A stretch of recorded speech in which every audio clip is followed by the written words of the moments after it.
Ah, hello everyone. Playing levels today. And look who you got here. Sabine Hassenfelder, yeah. Not Hassel. Your Hassen. book, Existential... But only an hour long. Why? Did she wish to leave as soon as possible? Your book, Existential Physics, begins with a mental health warning. Why did you put that in there? Mental health warning. I heard about that. Because I have gotten a lot of emails in response to what I've written and said about the absence of free will. I think that we don't have free will, and it made me realize that some people find it hard to cope with. And Funny. they ask me, like, so what's the point of life if we don't have free will? To which I don't really have a good answer. So I wanted to put this out, at the beginning. It might, and personally, I found it very difficult. Like when I was a student, studied physics, so you get to the point where you're like, okay, so that's how everything works. Like this is like fundamentally, this is what we're all made of, right? Atoms, and they do this thing, and so where's the space for free will? And we can talk about this in more detail, but it's taken me some time to wrap my head around it and get comfortable with it. So I wanted people to know what they are getting into, basically. Yeah, I suppose there's an expectation sometimes on physicists or indeed philosophers who come up with these crazy ideas like free will doesn't exist, or there's no such thing as ethics, or questions about God or whatnot. And then people come to them and say, oh, so what should we do in light of that information? And it's like, how should I know? I'm just here to diagnose a problem or tell you something I think is true. It's up to you to figure out how to deal with that. But do you recognize, I mean, in the areas you touch on as a physicist, you're talking about free will, you're talking about consciousness, you talk about God sometimes. Do you recognize the desperation in comments like that? Like when someone says to you, I'm having an existential crisis, do you say, I'm sorry to hear it, but I don't relate to that? Or is that something that you also have sort of gone through but just managed over time to deal with? Well, yeah, I did go through it and I managed to deal with it. No, I definitely don't ignore such comments because I'm kind of, I worry about people. And I try to help them because, I mean, I kind of managed to make peace with it and I try to convey that to people, but still I don't know, does it actually work, right? So that's why I worry. I understand why people might find it hard. Like what's the purpose of anything? What do I do? What do I do with my life? Why do anything? So I kind of feel like I'm a little bit the wrong person to talk about it, but I feel like I can't not do it, basically. Yeah. Well, what are the principal areas? You already mentioned free will, which I think people can understand why not believing in free will would cause an existential crisis. But some people might be surprised to think, I thought that Alex's guest today was a physicist. Sure. And yet we've opened here by alluding to these existential problems, which are usually in the realm of philosophy. So what other areas can a physicist be writing about and touching on that get people to send you emails like that? So one rather obvious question or topic that physicists like to talk about is the beginning of the universe or the origin of everything, as some people would put it. And generally, like the question like, where is space for God? Anything beyond the fundamental laws of nature? There's also, and this has become much more widely discussed in the past 2 years with AI being everywhere. Is there anything special about consciousness? I mean, this is the way that people put it, but I think what they really mean is there's something special about us, right? And I think some people find this really, really important. Like there's something different about us that we can't build with a machine, and I just think there isn't. Basically, I think we're all machines in some sense, just made out of other stuff, and there's no reason why a computer shouldn't be able to become conscious. And I do think that physics has something to say about it, because fundamentally we're all made of atoms. Yeah, I mean, you have a whole chapter in your book. It's called something like "Are we all just a bunch of atoms?" or something like this, which discusses this idea of what, if anything, makes human beings or sentient minds I made way too special. many mistakes. And yeah, I mean, it does feel as The though story is real simple. there's me and there's, You just have to chill. this microphone that's sat in front of me, as I like to point to as an example all of the time. And well, what's the difference between them? Okay, the size, shape, and color, but it also seems like there's something that there is like what it's like to be me, in a way that there's not a what it's like to be the microphone. And that seems to have something to do with the internal first-person perspective, feelings, the fact that I can close my eyes and imagine things that the microphone doesn't have. So I've spoken to philosophers about this over and over again.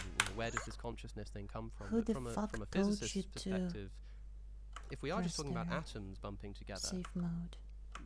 you can understand why people find it so difficult to imagine that if you throw atoms together in the right order, you create a rock or a microphone or The some structure water. is a bit Or if you put them together in the right overwhelming. order, then you get first-person conscious experience and imaginary rocks and imaginary numbers and all kinds of stuff like that. That just seems totally incomprehensible to people.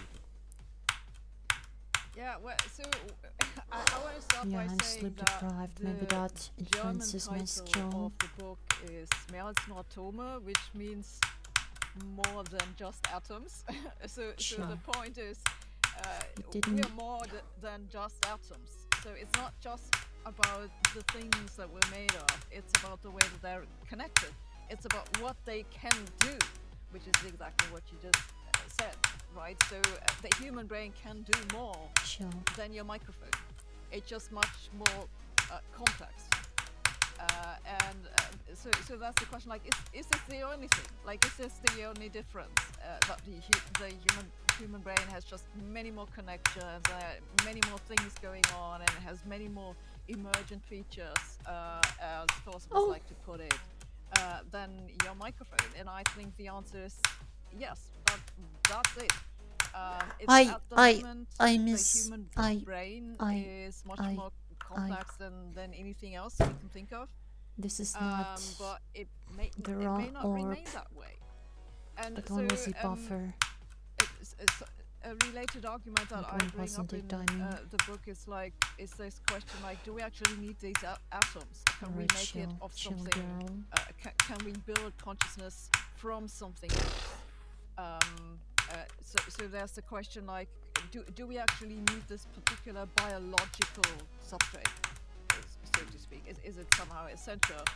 And I think that physics tells us that the answer is no, because we know that the exact details of what's going on beyond a certain scale, at very short distances, actually don't matter for exactly how information is being sent around in the brain. It's got something to do with the way that things are connected, and that makes me think Why there's did I no go reason why we so shouldn't be high able up?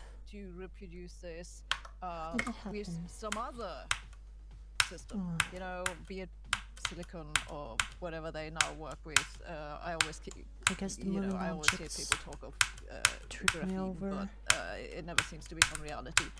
Yeah. So I totally think you can do it on some other system. That doesn't mean that we've actually managed to do it yet.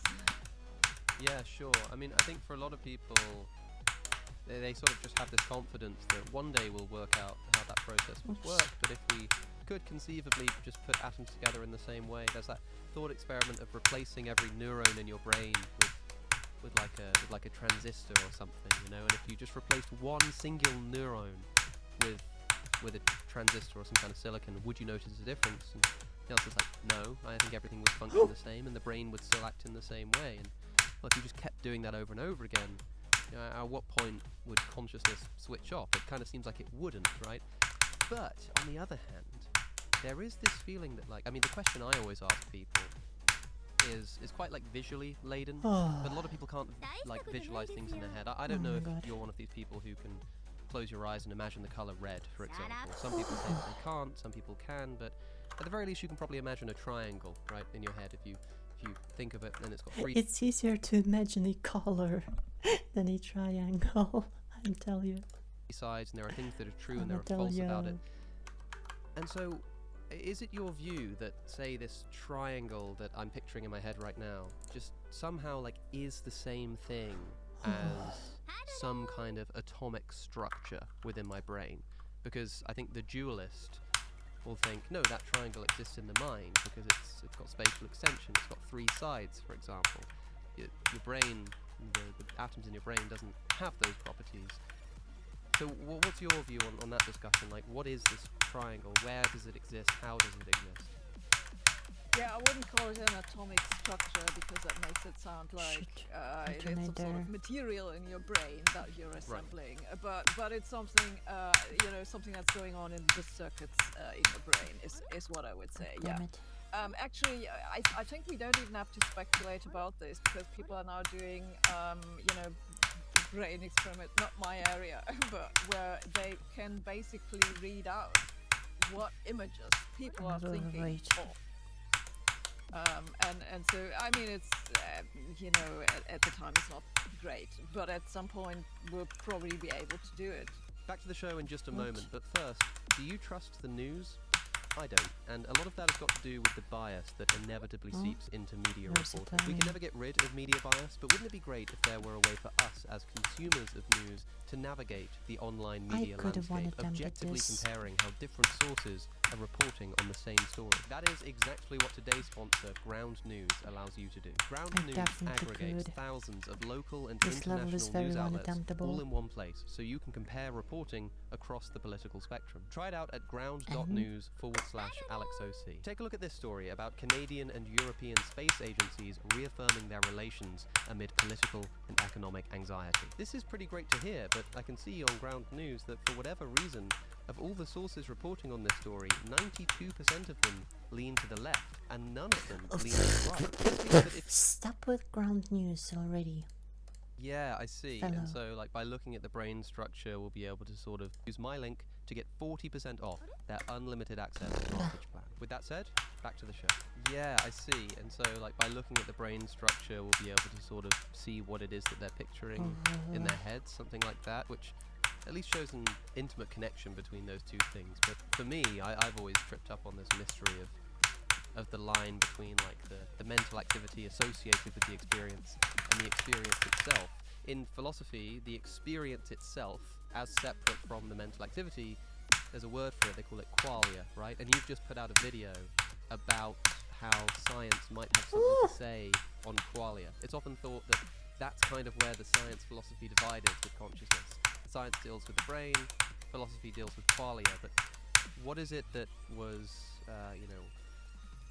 interesting enough about the relationship between science and qualia that made you think you need to make a video about it recently?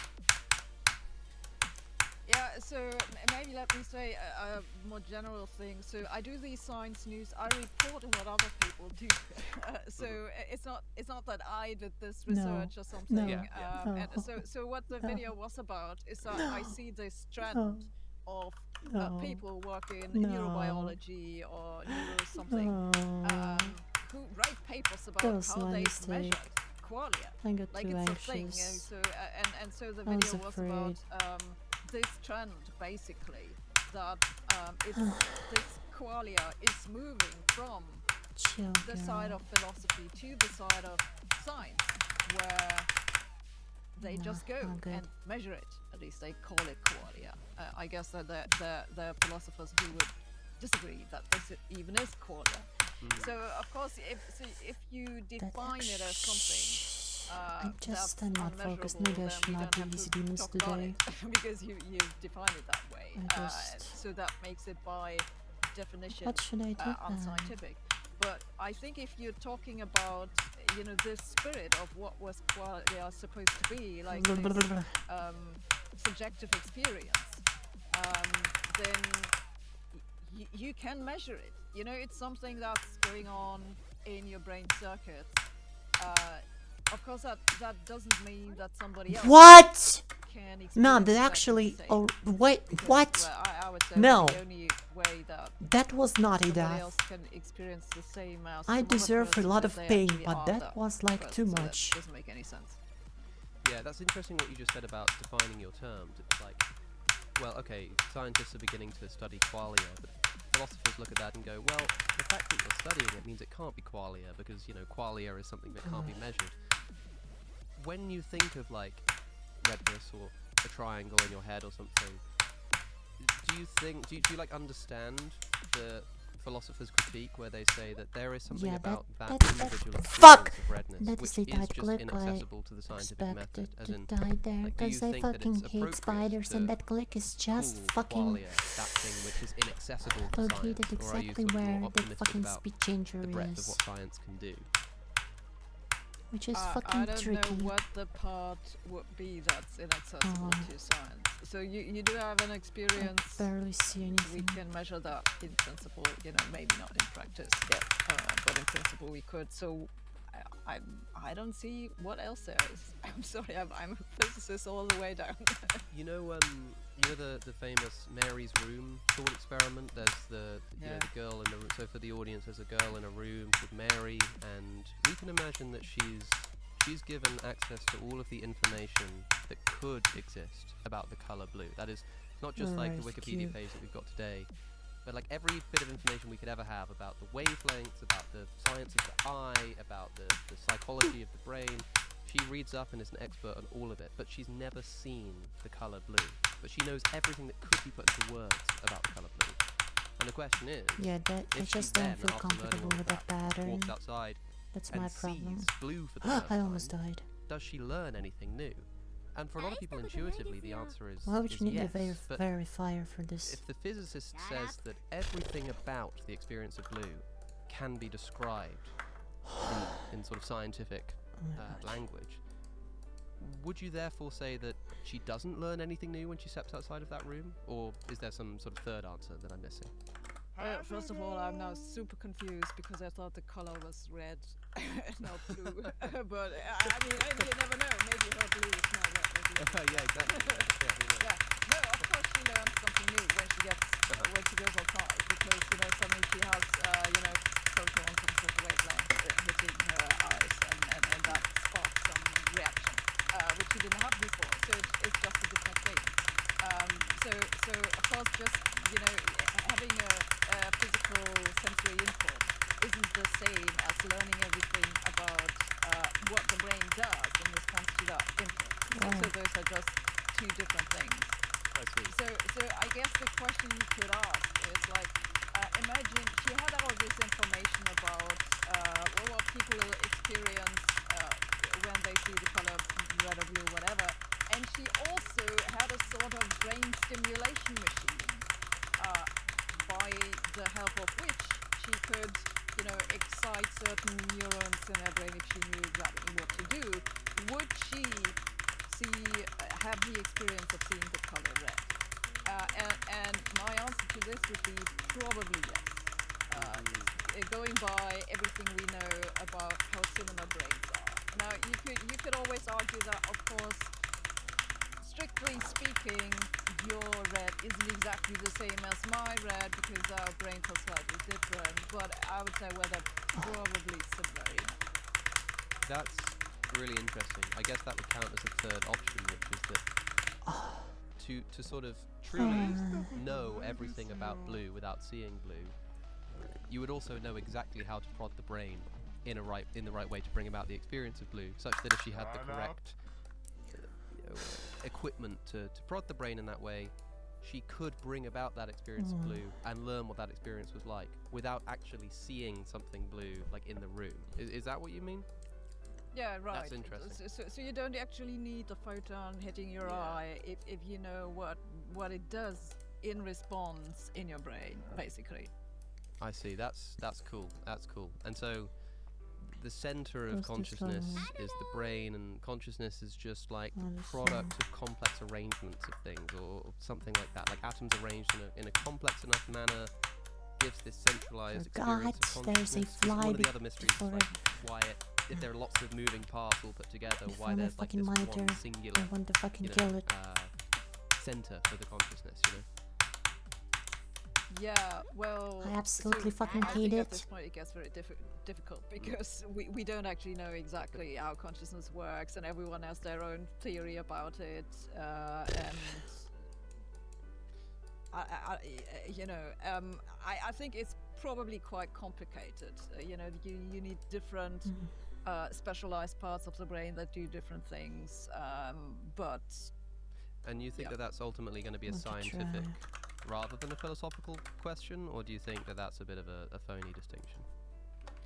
I think it's going What to was it move called? from the philosophical realm into the scientific realm, and we're This shit probably witnessing sucks dick. this move right now, basically. So at the moment, I think if you look at those theories of consciousness, they're all very, very basic, and I find them all RFBS? quite unconvincing. But I don't know, give it 100 years, or who knows, if AI comes in, they'll solve the problem in about no time. There is also this, I guess, perception amongst some people that science and philosophy are at odds, to the extent that a lot of physicists look at philosophy and sort of think that it's a watered down or ancient version of what the physicist is doing. I'm thinking of people like Lawrence Krauss who've just said that philosophy is kind of nonsense. I think it assumes that there's like an empiricism to knowledge, that like anything that can be meaningfully known is something that is open to the scientific method, is testable, that kind of stuff. Given that you've written quite extensively on what people would call philosophical topics in existential physics, what is your relationship to philosophy generally? Do you look at it that way, or do you have a bit more time for it? Well, I'd say there's good philosophy and there's bad philosophy. So you need to know what to look at. But actually, I think there's a second-order problem with the physicists that look down on philosophy, which is that a lot of philosophers think that all physicists Fucking look hell, down on this philosophy. level fucking sucks. So I get a lot of hate from philosophers because I'm supposedly dismissive of philosophy, and I'm like, no, I'm just dismissive of what I think is bad philosophy, like panpsychism, if you want to talk about this at some point. But no, I actually think that most physicists, and I totally disagree with Lawrence Krauss on this, don't take philosophy seriously enough, especially when it comes to the foundations of physics. Like think of stuff like quantum mechanics. You need to know, like, where does the science end, where does the philosophy start, and I think physicists are really, really bad at figuring out where they cross over into philosophy, and this is where a lot of things go wrong. This level fucking sucks. I wrote about some of these issues already in my first what is book, happening? When they make mathematical assumptions that are actually metaphysical, and they don't see the difference. Like, so they this think is the best fucking it's a position requirement. It needs to be. It's mathematical, right? When it's actually, something else that they postulate the laws of nature must be like. And so I think that this is a huge problem, which is why I got interested in that. And then, as you probably know, philosophy is kind of a rabbit hole. As once you start looking into it, there's no end. I'm really interested in what you said about, I guess, like philosophical assumptions that people unknowingly embed into their scientific worldview. So famously, Albert Einstein sees that his equations point to a finite universe or something like this, and so he adds in his cosmological constant to his equation so that the universe could be eternal, because of course philosophically he knew that the universe had to be eternal. It's like Aristotle thought, and everyone in between, and so he adds in this constant and later takes it out again and calls it his greatest blunder, right? And that blunder that Einstein, if Einstein can do it, we can all do it, made was a result of essentially a philosophical assumption that, well, the universe has to be eternal because otherwise it sort of wouldn't make sense. And we now don't think that's the case, at least this universe is probably not eternal, but that philosophical assumption change what Einstein ended up, finalizing his equation as, if I'm not mistaken. And I suppose that's something that can sort of crop up everywhere. One of the really big assumptions philosophically that seems to send people into an absolute frenzy when it comes to all areas of science is the existence of free will. You've already mentioned it, but there's a particular area of application here. Now, I'm hoping you can help me understand this. I did a video recently called The Existential Crisis Iceberg, where I went through all the different levels nothing in of this ideas level that is might give fucking you an existential aligned. crisis. And somewhere near the bottom Literally was fucking this thing nothing. called superdeterminism. I fucking hate Now, Viper. superdeterminism is something like determinism, but as applied to the quantum I know realm. he made Everything fucking is nothing ultimately in this level, fundamentally probably. determined. And if I'm not mistaken, a lot of physicists reject this. They say superdeterminism is nonsense, and at least a lot of them do that because they have to assume that free will exists, or something What like is that. that? Can you help me understand what's going on there? That's a very interesting question. I think this Maybe LDM has is a in the long beginning. historical backstory, so if you don't mind, I'll try to briefly summarize it. So we already talked about Einstein. Einstein, for all I know, didn't have any strong feelings on this free will thing, but Niels Bohr did. So Niels Bohr, interestingly enough, There's an thought indicator, good. he wanted quantum mechanics to be indeterministic because he thought that makes room for free will, which I think is a position that most philosophers now reject. But for him, it was that's actually what he wrote, if I remember this correctly, some letters to Einstein. So for Bohr, who's often credited with being kind of the father of the Copenhagen interpretation, this was really important. So now Einstein had misgivings about quantum mechanics that didn't have anything to do with free will, but it was that the measurement process, so the collapse of the wave function, is faster than light, and of course Einstein didn't like this, right? This is what he called spooky action at a distance. So he tried very hard. He had a long argument with Bohr to try to pin it down, like something is wrong, and he ultimately failed at it. But he had this idea that there is an underlying, probably deterministic reality in which particles all have definite properties. So there's nothing of that sort going on that you This can't shit make two things doesn't at the same fucking work. time, or that particle goes into places. He didn't like that sort of stuff. He thought a particle is a particle goes to one place, and that's at the end of the story. We just don't know where the particle is going. Oh my god. So, so Einstein died, and then came Oh, it doesn't work in any way. John Oh my Bell, god, fuck this level. who tried to finally pin down the difference between the Einstein view and It the just doesn't Copenhagen work. interpretation, and this is where Bell's theorem comes from. So he said, let's assume that Einstein was right, and there is this underlying reality which is deterministic, and it has no spooky action, it's local. There's nothing like a collapse going Oh on. my god. Then what are the predictions that this sort of theory generically would make, and how does it compare to quantum mechanics? And so now, here's the thing. In his proof, he made an assumption, which is now called often the free will assumption. And I hate this you level. need this assumption that the experimenter can't. has free will to derive this inequality, which basically says that the Einstein type local deterministic theories obey an inequality which we know experimentally is It violated. lags so much. So if you make this assumption, if you make the free will assumption, What is the then fucking the Einstein pattern? idea is ruled out. If you throw So out just this want to- assumption, you get what's called superdeterminism. And then you can reproduce our observations with a local deterministic theory of the type that Einstein might have had in mind or might not. Unfortunately, we don't know what he would have thought about this. But so this is the reason why free will became tied up with this superdeterminism thing.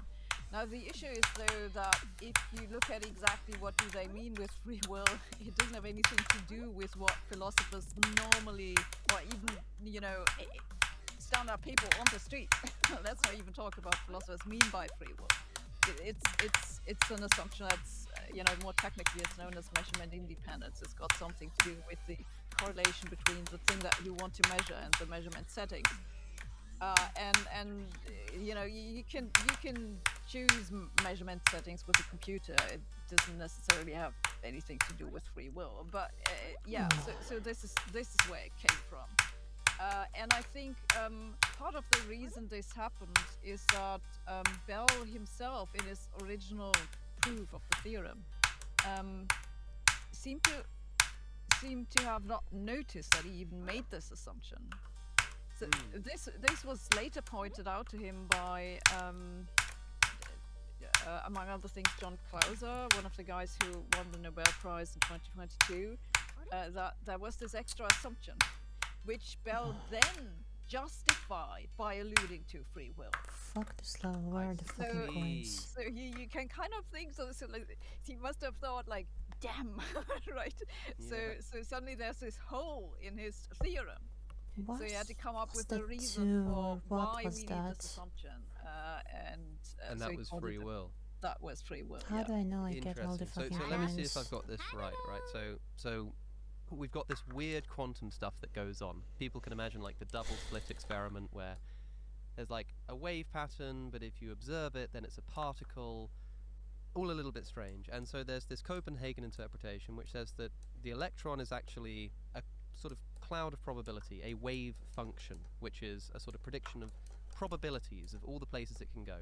And when you observe it, what happens is that wave function collapses, so to speak, and the particle is in a particular place. And that happens when you observe it. Before you observe it, there's this big wave of probability. The problem is that if you've got this wave of probability that goes from my left hand to my right hand, and then I observe it and it collapses and the particle's on my right hand, there needs to be this information over at my left hand that the particle isn't there. But because it happens instantaneously, this information seems to travel from my right hand to my left hand in an instant, which means faster than the speed of light. So Einstein says that can't happen. Therefore, this idea that the electron is just a cloud of probability is wrong. There must be some kind of, you know, foundational nature. It must have a foundational property. Anyways, we just don't know what that is yet. And so, after this, Bell wants to retain the idea that information can't travel faster than the speed of light, that everything is local, in other words. It has to, if it's at my right hand, it stays at my right hand. It can't just zip across space instantly. And in order to retain this locality, he comes up with this Bell's theorem. Hell, I hate this fucking level. That theorem assumes something. It assumes something about the way that the scientist interacts with the experiment, which is an assumption, but he doesn't realize is an assumption. And only later, when that assumption is pointed out to him, he says, okay, well, if we didn't assume that, then free will wouldn't exist. Oh no. And that was the reason he gave for agreeing with this assumption. But he could just deny that assumption, and everything still works. Something like that? Yeah, almost. What? I made two notes that I'm slightly unhappy with. One is you said something about the way that information travels. So there isn't actually any information being exchanged. This is actually the big headache, because if there was information being exchanged faster than the speed of light, then we could measure it. So the entire problem with the collapse of the wave function is that it's completely unobservable. So there's nothing observable actually going faster than the speed of light. I mean, it would actually be cool if that was the case, right? And we could send information faster than the speed of light, but that isn't so. So this is the one thing. The other thing is that mathematically, this assumption to Bell's theorem doesn't really have anything to do with free will. That's just an interpretation. So what it really is like mathematically, it's a type of correlation between things. And you can try to connect it Oh my to God, the this level choice that fucking the experimenter sucks. has in setting, deciding what to measure.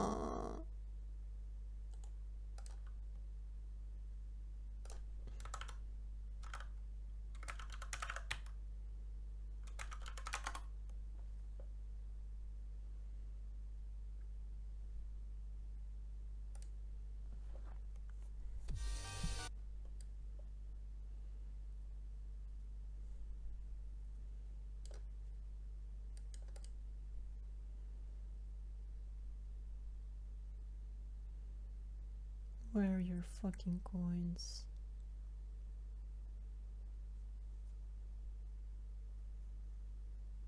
This level is so bad.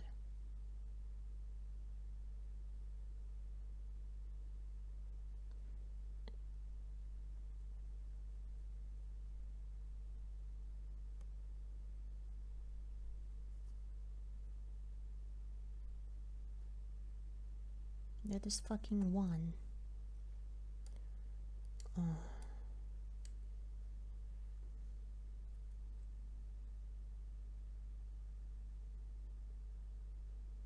You're not even the verifier. You're just a fucking host, and yet you get to fucking pause this level, the completion on your channel.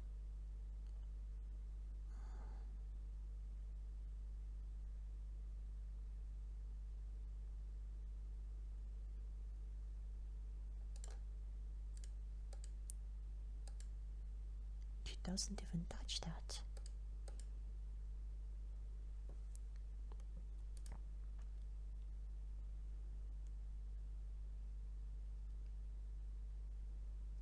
Where is the fucking... You gotta be kidding me, is that the fucking coin?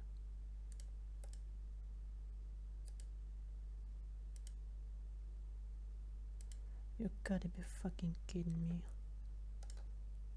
You can actually, since you mentioned the double slit experiment, you can actually see in the double slit experiment why that helps.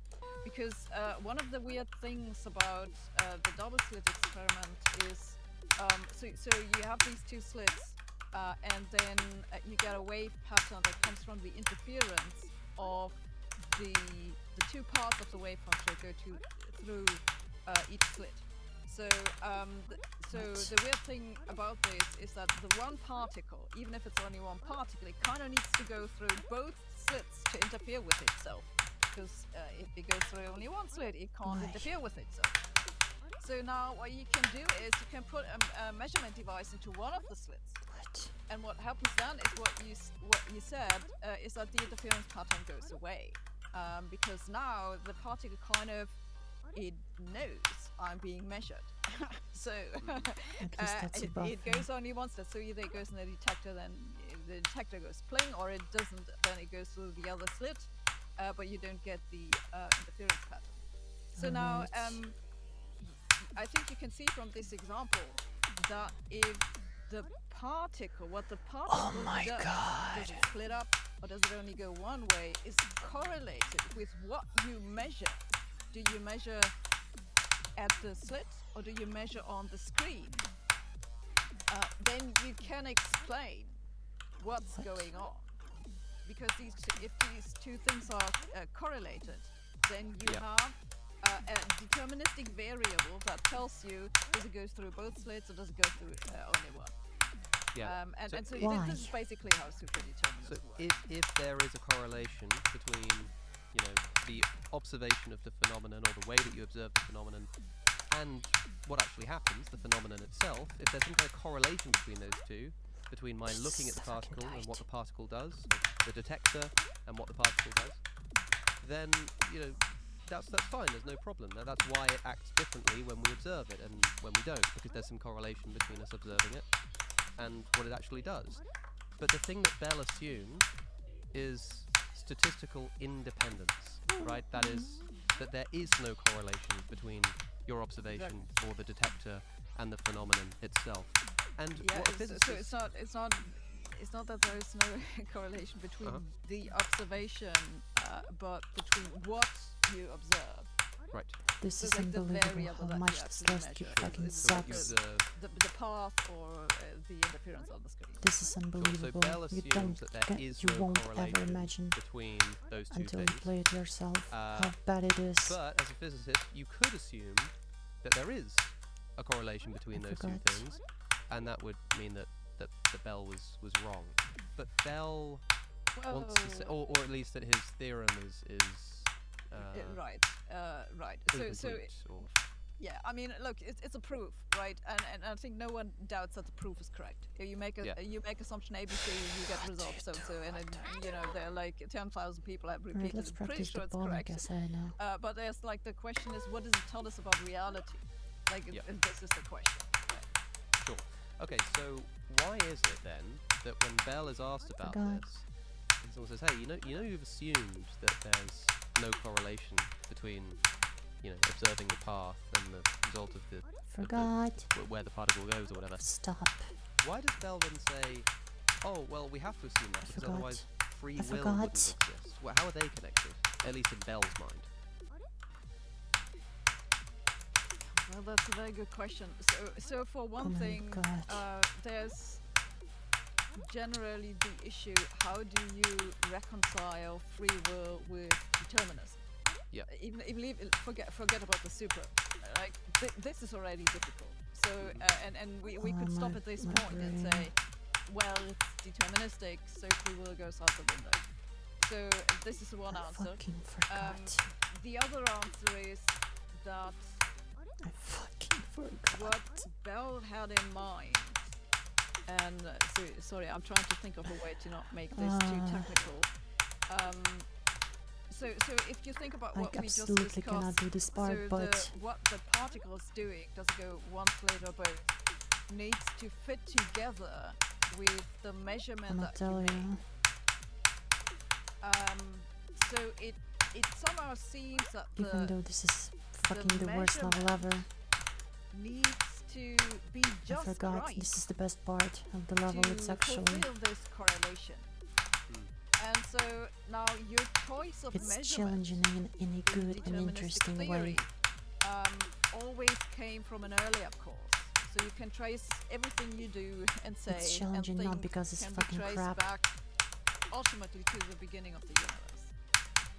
And what Bell, I believe, had in mind, and many other people have later said similar things, is that if you believe that this correlation exists between what the particle is doing and your choice of measurement, then your choice, the choice you will go on to make, must have been correlated with what the particle will make all the What way the fuck back is at the happening? beginning of the universe. Yeah. And that seems like an extremely unlikely coincidence, and it's Don't often click. called a conspiracy of sort, that these two things would fit together in that exact way. So I find this argument quite misleading, because you can always make, like, forget about quantum mechanics, like every time you measure anything, you could say, well, but actually my act of measuring this particular thing, or having chosen to study physics, or eating this thing for lunch, has other causes, which goes back to other causes, which goes back all the way to the beginning of the universe. Like, you can always say that, and then you can always say, well, there must have been a great conspiracy in the universe to put together all the atoms of your body so that you came out being exactly the way you are right now. Okay, but no one ever makes this argument. So why do you suddenly make this argument for this particular detective? I think that confusion crops up all the time. So just to make sure that I'm understanding what you're saying, we said that the thing Bell assumed I cannot is believe that fucking there easy is no demons correlation between today. like my observation and the effect of the experiment, or the result of the experiment. There's no correlation there. And he says, well, if we assumed a correlation, then free will wouldn't exist. Why? Because if my observation is somehow correlated with what the result of the experiment will be, that implies that both what the result of the experiment are and whether or not I chose to observe it in that way must sort of have been already preordained. Because how else could they be correlated or connected unless they both stem from some prior cause, right? So if you do assume that there's a correlation between the observation and the effect, and that's could do that, that solves the problem, but it means that there's no free will, because that means that your decision to observe it in that way must have been caused by something prior. And so Bell looks at this and goes, So what should well, you you know, I don't really want to assume that there is a correlation. Why not? Oh, because there'd be no free will, because there'd be no choice. But you rightly point out that the problem for free will is much wider and prior to that. I mean, an example I often give is, suppose we're talking about quantum mechanics and whether there is randomness in quantum mechanics or not, right? Is everything determined, or is there some kind of randomness in quantum mechanics? Some people want to say, well, there has to be randomness in quantum mechanics, because otherwise there could be no free will. Because if everything was ultimately determined, there'd be no free will. And so if there's no randomness in the universe, we'd have to do away with free will. And it's kind of confused, because even if there is randomness, or whether there's not, the point is that you're not in control anyway, right? Like, the idea that you want to retain this quantum randomness, because otherwise you've gotten rid of free will, like, before you even get there, you've got 100,000 reasons to give up your belief in free will. So, at this point, if your only justification for retaining quantum randomness is to keep free will, we lost free will ages ago. So that's not a good reason to keep the quantum randomness. I cannot believe this is not made by an AI. This is so fucking awkward. If your only reason for assuming this never correlation, played anything fucking worse. that there's not this correlation, is because of free will. This is like, so fucking dude, bad. Like, we forgot about free will ages and ages ago, right? So something kind of like that, I think, is maybe what you're getting at. Yeah, so I totally Why agree is with that you about fucking happening? the issue with the randomness. I think the idea that people have is like you have this randomness and you get to choose what the pick is. But then, of course, it wouldn't be random, right? Yeah. So it's not how it works. So, you know, honestly, I think a part of the reason that it's often referred to as free will, this assumption in quantum mechanics, is because that looks good in the headlines. Like, there was just like last week, there was an article in New Scientist about the free will assumption. It was, and the headline was something like, "This experiment can rule out free will," or something, and it's about testing superdeterminism, which I'm very interested in. But why do they have to make it about free will? And so you read the article, and it has this interesting line which says that if these correlations in superdeterminism are real, then that would the laws of nature would constrain what we can do. But the laws of nature always constrain what we can do. Like, you don't even have to talk about superdeterminism. Like, gravity constrains what I can do. Like, this is like, if it wasn't so, it would be called a law, right? So what superdeterminism does is it adds a new constraint, like, which is this correlation, and yeah, that would constrain in some sense what the experimenter can do and can't do, because you know, the actions have to fit together with what the other thing does. This shit, and you're good to go. Yeah, it's as if you've got like a car that's completely broken down and can't run at all. It's just completely broken. And someone comes along and they smash in the front window. And somebody says, "Oh, if you smash in the front window, then the car won't work." That's true. Yeah, if you smash in the window, the car won't work. But it wouldn't work anyway. It wouldn't work even if you didn't smash the window in. You know, like, oh, there's no. If the universe is determined, if superdeterminism is true, then there's no free will. Yeah, that's true. But there was no free will anyway, even before the superdeterminism stuff like came in. And I think there's a lot of confusion there. And you're right. Like, people will connect this idea of free will and determinism, so that anytime a story comes out, maybe the universe isn't deterministic, the headlines run, "Oh, look, there's room for free will." But there's just not. They aren't as connected as people actually think they are. And that's something I try to make a point of all the time. When people say to me, "Do you believe in free will, or are you a determinist?" I say, I think neither, you know? I'm not a determinist. I don't know. I'm agnostic on that. But I still don't think free will exists, regardless of whether everything's determined or not. It's like much, much prior to that. I forgot everything. To explain why would require philosophical argumentation, which I'm not going to get into now. My listeners will be bored to high heaven already of hearing about it. But one thing they might also be bored of is something I've been talking about quite a lot recently, which is this idea of panpsychism, the idea that everything is fundamentally made up of consciousness. And the reason I've made a rather sharp little detour there to mentioning it is just because you said earlier that an example of bad philosophy panpsychism. I've had a few panpsychists on the show. I've had some people who are agnostic about it and think it's interesting, but I don't really know about it. I've never had someone on, at least not yet, who says that it's bad philosophy. Why do you think it's bad philosophy? First, before I answer that question, I want to say something about your wrap-up of this free will in superdeterminism thing, because I think it's relevant to note that the people who make this argument about free will, they're all physicists. I've never heard a philosopher make this argument. This entire connection to free will and all the blah blah about it comes from physicists. And this is an example of why I say I think physicists should pay more attention to what philosophers are actually saying, and maybe look up what do they mean by free will. And so on. Yeah, so we don't mind when physicists say, hey, there's this interesting finding that the universe isn't deterministic. Cool. That's great. That's physics, and I would never know why you could know that. But I do know that that is not a good justification on which to say, Ryuna, this shit fucking sucks. It fucking stinks. Why am I playing this? Basically.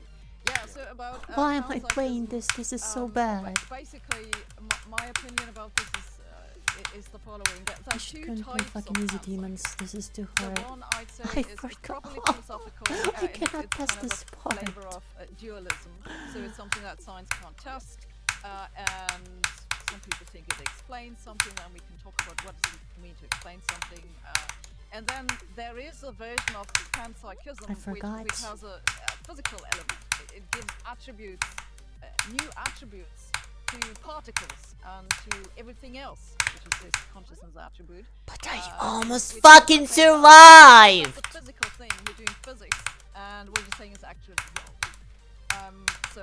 And then you can I gotta fucking play something else. You know, either your theory of panpsychism is wrong, or it's untestable. What is the thing that would be flatly wrong? Like in terms of someone's physical. What? For that second kind of panpsychism, what is the thing that they're getting wrong? So some flavors of the panpsychist theory, they have this idea that they call proto-consciousness or something. So this is like little elements of consciousness, and if you combine sufficiently many of them, then consciousness comes out. And so if you do anything to an elementary particle which isn't already there, you know, which isn't in the standard model of particle physics, if it can do anything, like if it has any properties, then we would have been able to see this already. So either it doesn't have any influence on what's going on in the human brain or whatever, then it doesn't explain how consciousness comes about, or it's in conflict with what we have already.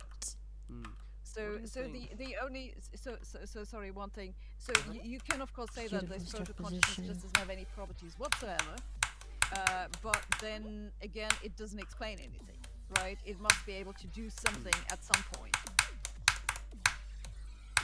So what do you think then of this idea that I mean, the panpsychist of at least one stripe says that the fundamental stuff of the universe is consciousness. Like, what is everything ultimately made of? Oh, well, atoms. What are atoms made out of? Protons, electrons. Well, what's a proton? Oh, it's made of, I don't know, gluons, muons, truons, whatever they're called. What's it all made out of when you get to the bottom? And the panpsychist says, consciousness. And it sounds a bit kind of wacky and strange. But one thing that it might sort of point to is you know, why is it that certain subatomic particles seem to do one thing versus another? Like, why is it that electrons are negatively charged? What does that mean? It means that they repel other negatively charged electrons. Panpsychists might look at that and say, the scientists can't explain why it does that. They can explain that an electron does that, but it doesn't tell us why. Maybe the reason is because the electron has some kind of rudimentary preference, and that's what's causing this kind of differential behavior between subatomic particles. And so, when the scientist looks at the fundamental stuff of the universe, electrons repelling other electrons, actually, they are observing a very rudimentary form of preference. It's just that they're not thinking of it that way. Humour me. Tell me what you think of something like that.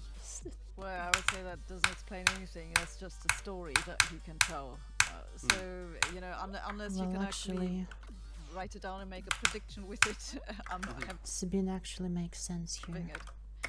So of course you could say, you could say, well, everything is made of the same fundamental stuff. Let's call it consciousness. I don't have a problem with it. This is basically a theory of everything.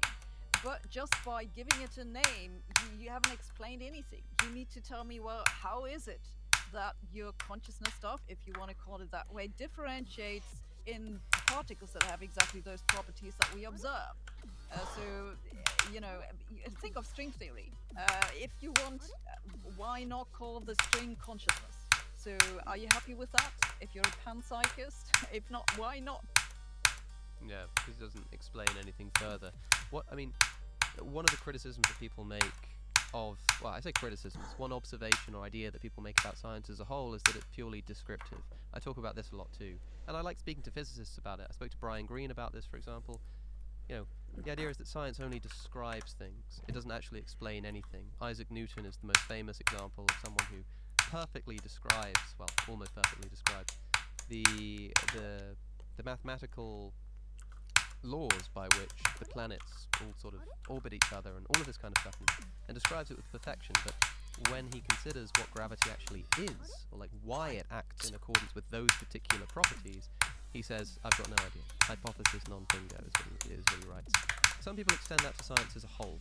They say that, okay, so you've told us that an electron is a negatively charged particle. Structuring? Cool, but why? Just why what is there this thing why? that Yeah, repels other negatively charged why particles? is it so fucking terrible?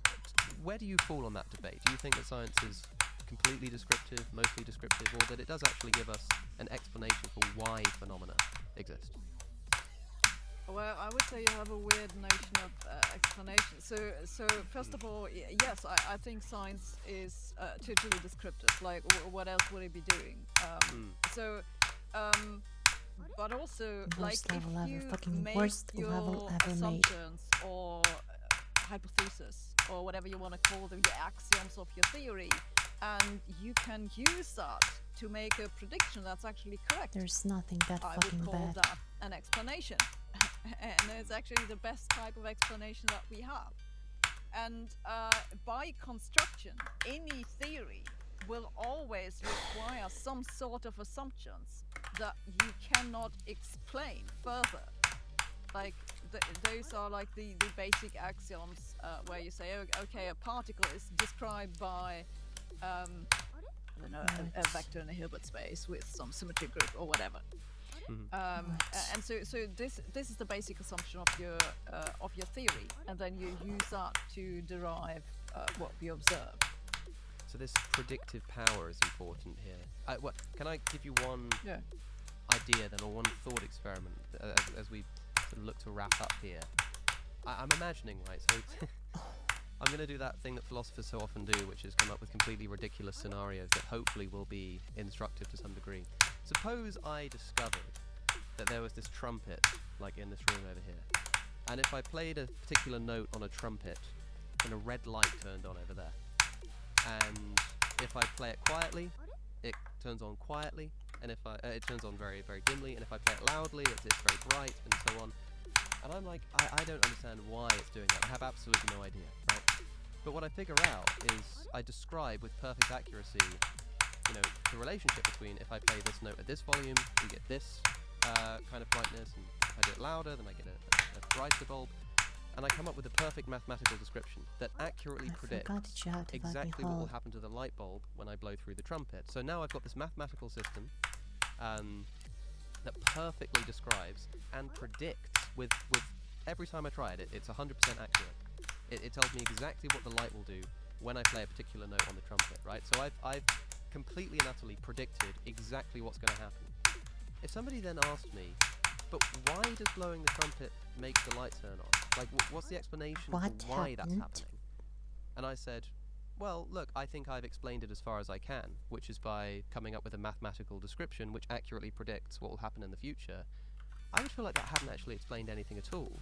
And do you think that, do you understand the criticism I'm making, I suppose, when I say that it sounds a lot like that might just be what science is doing in general, right? Like when you've got this great mathematical explanation and this perfect prediction, using that mathematical description to say that that is enough to have explained the phenomenon sounds a bit like the person who thinks that we've explained why the trumpet turns the light on just by coming up with a predictive mathematical model. So I would say that so you can always ask for better explanations. So maybe you're not satisfied with your trumpet story because you feel like there must be more going on. That's fair. So I don't think that these are exclusive. So your trumpet theory explains something, but there might still be something deeper to be explained. I can never and this fucking is, I remember don't this know if you ball. know This this is clip just of Richard Feynman, where ridiculous someone asks him like, how memory well, carried this level is. how does a magnet work, or why magnetism or something, and he gets really frustrated and he says, well, in a nutshell, he talks for a while and he says magnetism is just one of the fundamental forces of nature. Like it's one of the deepest explanations that we have. The electric and the magnetic force, and then we have some other forces, and everything else builds up from this. But I fucking But remembered. there's always a deepest level of for any moment in the history of science. We have a deeper level where we have no further explanations, where we can just say that's it, right? We've gone that far. So magnetism is just there. It's how the universe works, and then you can still ask, but why magnetism? And maybe there's a deeper explanation, and maybe there is a theory of everything. Maybe string theory is correct, or maybe something else. But I think science will always have this end of why, and then you can still ask another word. It seems to me that trumpet situation, once I've come up with that mathematical description, it almost feels like I don't feel like I've explained it to some degree, but maybe there's more of an explanation. I kind of feel like it doesn't explain anything, like it predicts what's going to happen, and it describes mathematically what I'm observing. But in what sense, like to any degree, do you mean to say that I have at least partly explained like what's going on with the trumpet and the light? What do you mean by that word explain in that circumstance? Well, suppose there's someone in the other room and he sees the light going on and off. Sometimes the light goes on and off. And you tell them about your trumpet theory. And then we'd say, oh, that explains why the light keeps coming on and off. Okay, I see. And but if they then said, but why does the trumpet turn it on?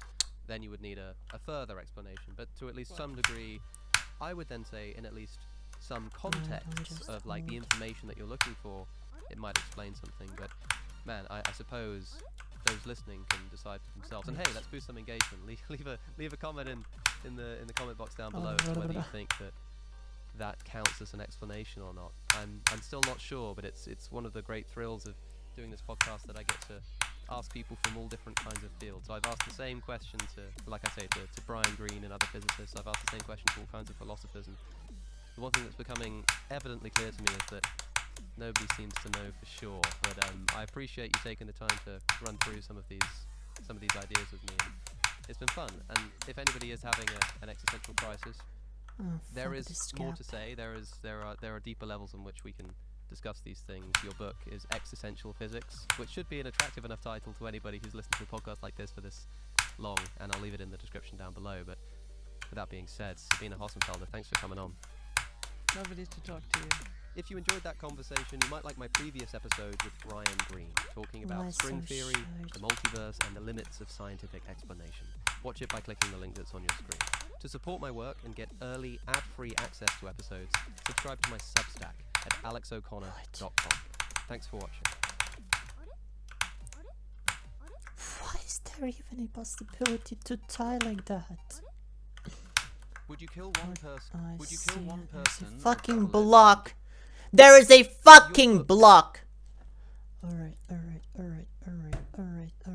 my god, I wanna die. Oh my god. Shit, no. Oh no.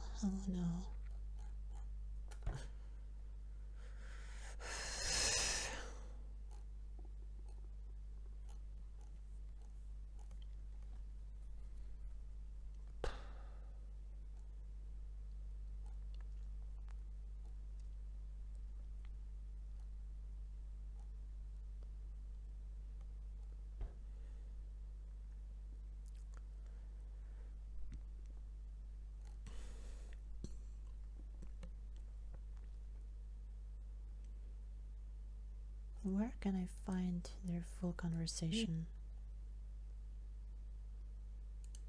Can I ask you a stupid thing? Yeah. What's the point? Why do you have the world map behind you? I have the world map behind me because I'm quite uncreative when it comes to designing YouTube backgrounds. I actually usually film with a bookcase behind me of my my collection of books, including previous podcast guests. But I'm beginning to feel that there's something a little bit pretentious about filming sat in front of books all the time. I'm not sure.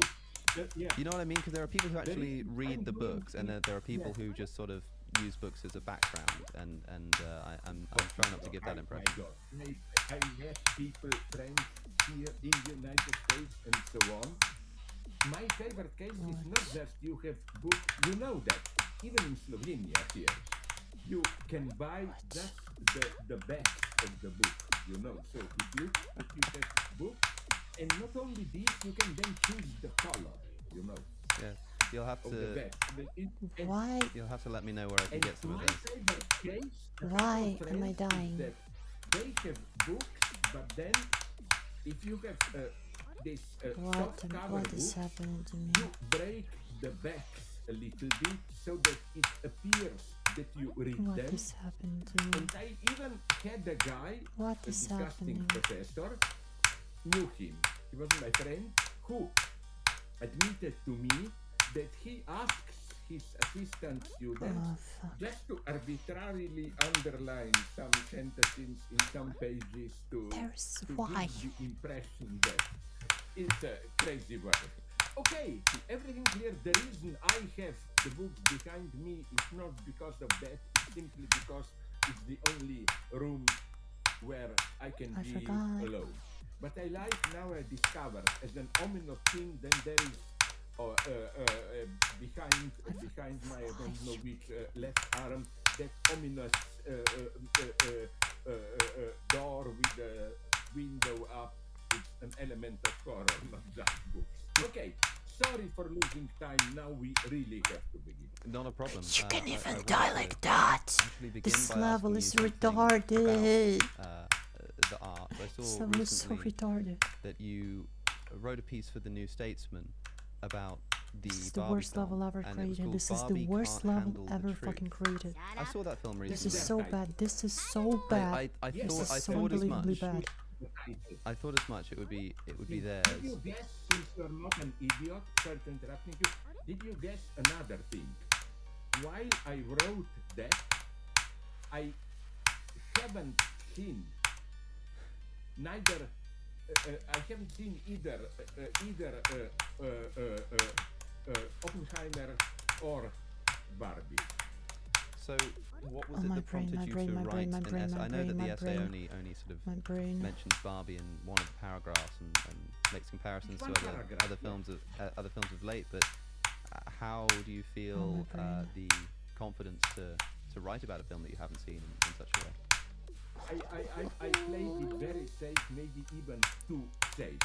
The points that I make are so general. But what interested me in Barbie is, and again, it's way Oh, my too brain. general point to make, but I think it's important. People, What? traditional Marxists or other leftists, like to point out how all these fantasy worlds, like the sexless Barbie world, not our ordinary world, This level sucks. are This level sucks. just This level sucks. something that are ideological distortion, reflection, ideal, imagined supplement to our actual world. What interests me, and this is one thing that I think is maybe still alive, and Almost died. you maybe know, very critical No. towards much of Marxism. But this notion, which is much more refined in Marx, of commodity fetishism, which is what? Which is not just an illusion, which is the effect of real contradictions, it mystifies them. but it's an illusion which is written into the texture of our reality itself, in the sense of you take this illusion away and our real life, How did that reality, happen? something remains, but our real social life disintegrates. That's what fascinates me.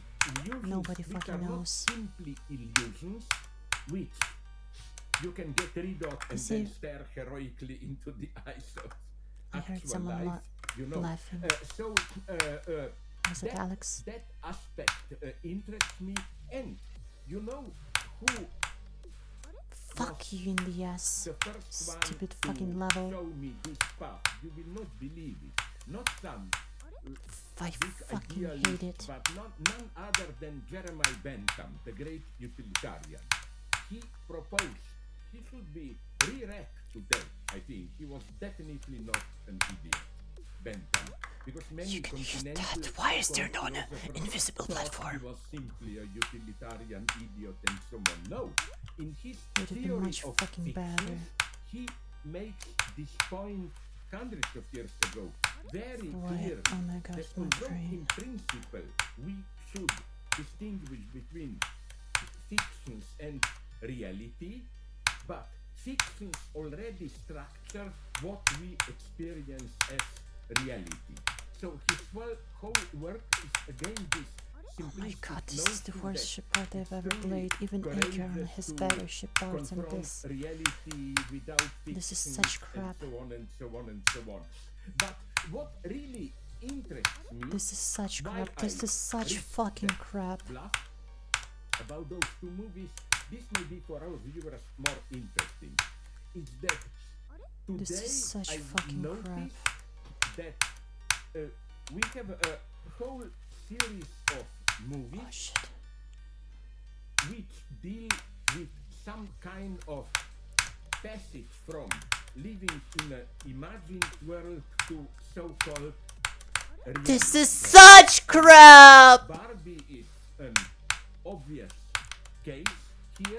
It's even now after seeing the movie, but seeing it after we wrote about it. Oh, so you have now seen Barbie. This video is too fucking great to listen to while playing such terrible bullshit! Now I still want to. copy at my home and so on. This is so disgusting.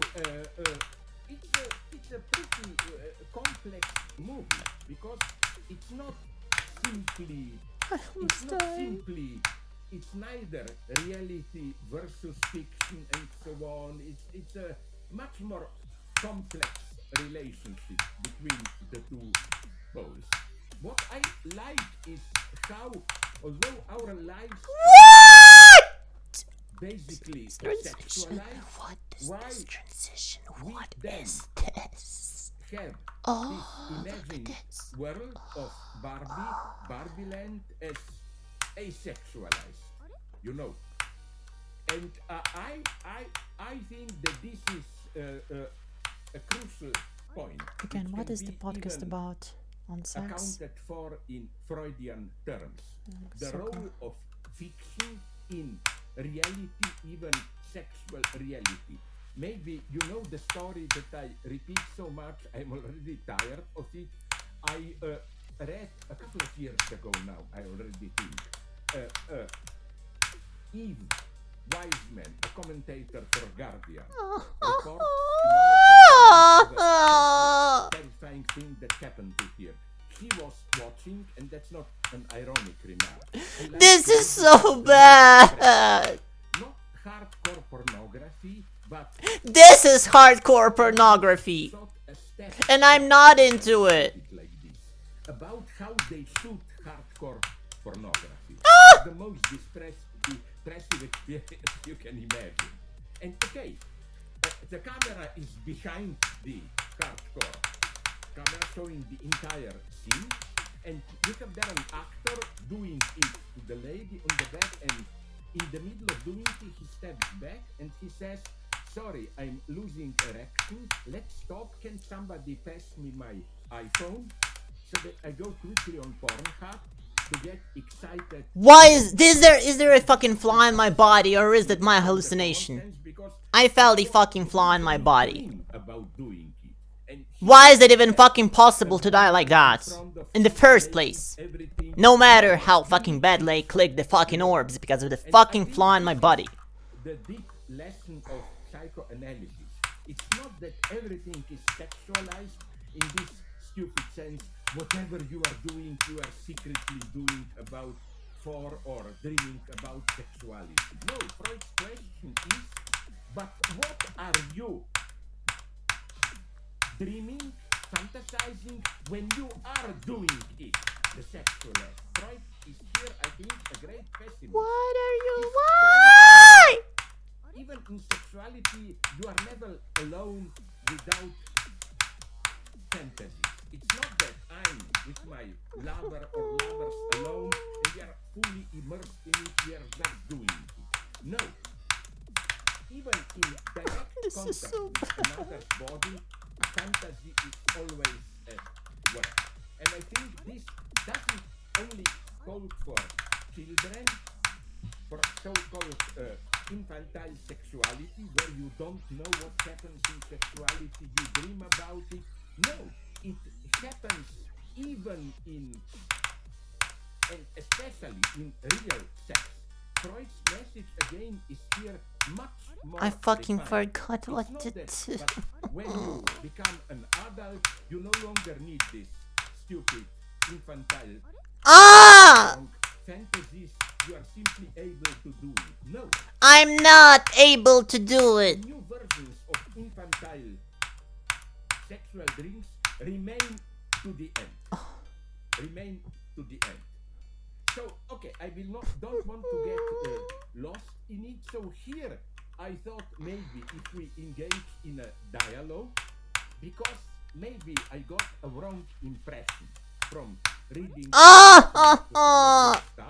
Why? I wonder, is this too much of you? To what extent you consider yourself, nonetheless, What?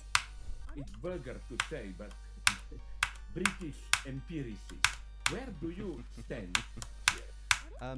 Well, I did want to ask, perhaps before answering that question, about this concept of Why? this concept of fantasizing never being or always being present during the sexual experience. I think some people would listen to that, particularly people with what others might describe as a more puritanical sexual ethic, and say that just demonstrates that sex has gone utterly wrong in our sort of modern secular age. So I can imagine some of my Christian listeners thinking to themselves, well, of course, you know, people are struggling to have sex in the kind of situation you describe, like a hardcore pornography set, because this is not the kind of sex that God intended. And of course, that when somebody Fuck has God. countless Yeah, God never. If God existed, this level would have never existed. I'ma tell you this. I'ma tell you as much. God never intended for this level to fucking get created. Oh my God. Oh, God would have never wait for marriage, then of course when they finally allowed find this. somebody, they're still going to be thinking about This- other people. If we were to sort of re-inject Fuck! the missing element for a lot of people in modern God never intended for such timings to experience, exist. then perhaps that fantasy would go away. What is this? Simple point with which this may surprise you. I partially, from a certain perspective, agree. You mentioned love, and I'm now repeating my old stuff. I agree that love changes things, but precisely in the way I thought. you said your Christian friends Never think while intend playing. me. It's not that without love you have sex, I which almost is died. just real, brutal, raw bodily presence. No, my paradox would have been, and I'm interested to hear from you if I'm going too far here. My point would have been that precisely in this raw, brutal, just love, I don't care about love and so on, the other's body is not really What here. did I do? The expression I No. like to use is that in without love, No, my button is what liquid. are you doing is you masturbate with a real person. I What was fucking... in Oh my god. You have Yeah. what is in a I'm vulgar, masturbating right now. in I vulgar know. terms, masturbation. That's why I play so You badly. dream about something and you just, sorry, I will not be too obscene, you do it to yourself. But I should have think only in dreamed sex about this level. without love, you dream about something and What you do is in this so reality bad? is just you use the other as a masturbatory prop, an element there, so that only in love. No! Something very important that I will say now. I think this is why love, true love, does not idealize the other. Love is something much more, sorry for this term, miraculous. Accept fully the other with all. This is so bad. I will never accept this level. Never. This is so bad. Imperfections, but accept This whole level is a big imperfection. he, she, it is it. It's the thing itself in some sense.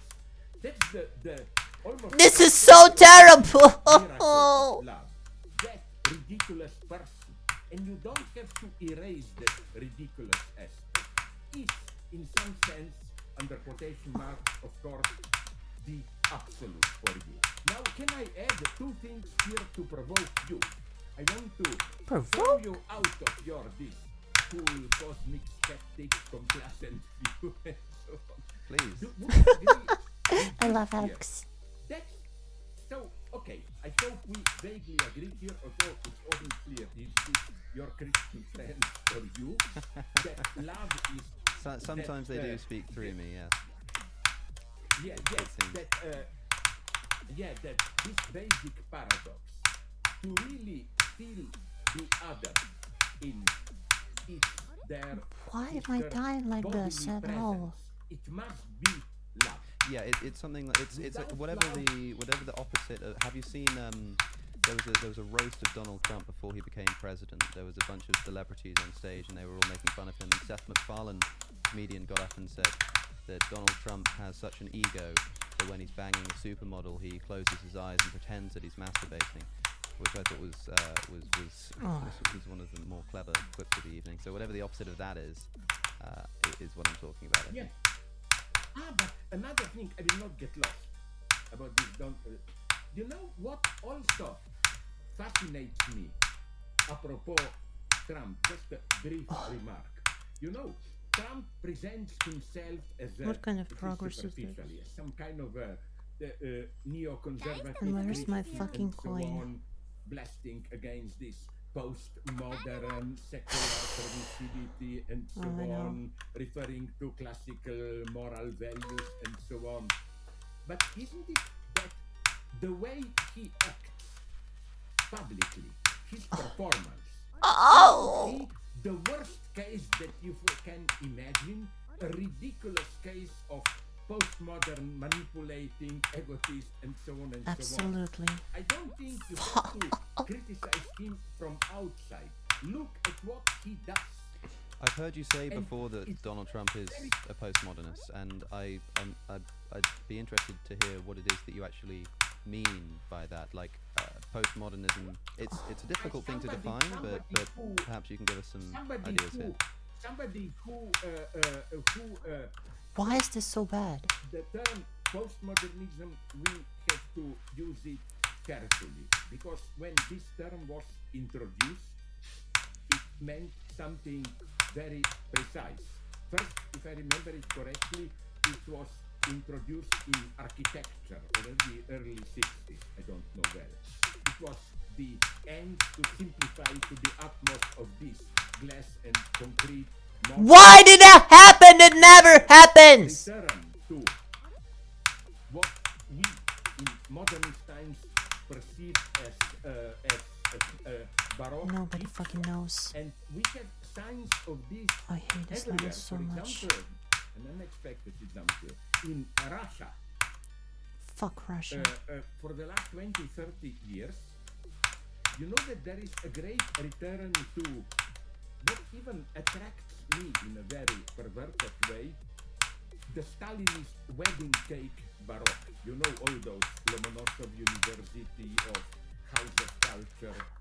Why is that happening? Why is that happening? Why is that happening? Anyone? Baroque, small statues, complicated structure, so on and Can so anyone on. fucking But tell it me is why is that happening? getting, popular again. But what I meant by postmodernism is precisely in general ideology the era where irony and cynicism became No. universalized. And this is the attitude of, even if I say this, don't take it seriously, is this Why is that ironic happening? Why is it happening? self-relativization. And Why? it's clear どうして with なんだ that なぜ only in acting like a postmodern cynic can he do what he does. For example, on the one hand, support Israel. On the other hand, his allies in the new right are often openly anti-Semitic and so on. I just mean, again, this stance of even when you claim something, you include This is the worst self-relativization. level. But not This is in basically, your first of all, this is an extreme self-skepticism. demon I'm if you with play it with here. coins. Our basic attitude should be skeptical. I just want to introduce here a nice distinction proposed by Hegel. I'm between just, what I can't, in this level German is requires called too much brains. Zweifel, simple doubt, where you remain in your ironic self-position, self-perception and safe position and just don't take things seriously. And on the other hand, what Hegel calls Verzweiflung, putting yourself in doubt, where you lose this safe position. No, Trump is not able to seriously doubt his own stance. But what I wanted to say is that it's a nice irony. Think about this classical position defended by neoconservatives. You care for basic moral or ethical, it's not the same, I know, values. You don't like this postmodern paradoxes. There's nothing worse than this level. There is nothing fucking worse than this level. Jargon is this constant relativization. Like, if you ask, this is my old ironic example, if you ask Foucauldian, I mean Michel Foucault, but what is this? By this I mean the what? Fuck this level! Fuck it! Delete it! But if I make the risk to essentially Go back in time and kill the fucking host! then under this condition this may be designated. This is terrible! This is unplayable! This is fucking But the inconsistent gettable! anybody fits today in the United States politics, the most clumsy in the sense of direct naive position of moral majority, like I believe in basic values, I speak for them, it's Bernie Sanders, I think. That's why sometimes I like to listen for him. He is the true moral majority. But another thing I want to tell you about, sorry, it's a small obscenity which may interest you and our viewers, about, again, sexuality and so on.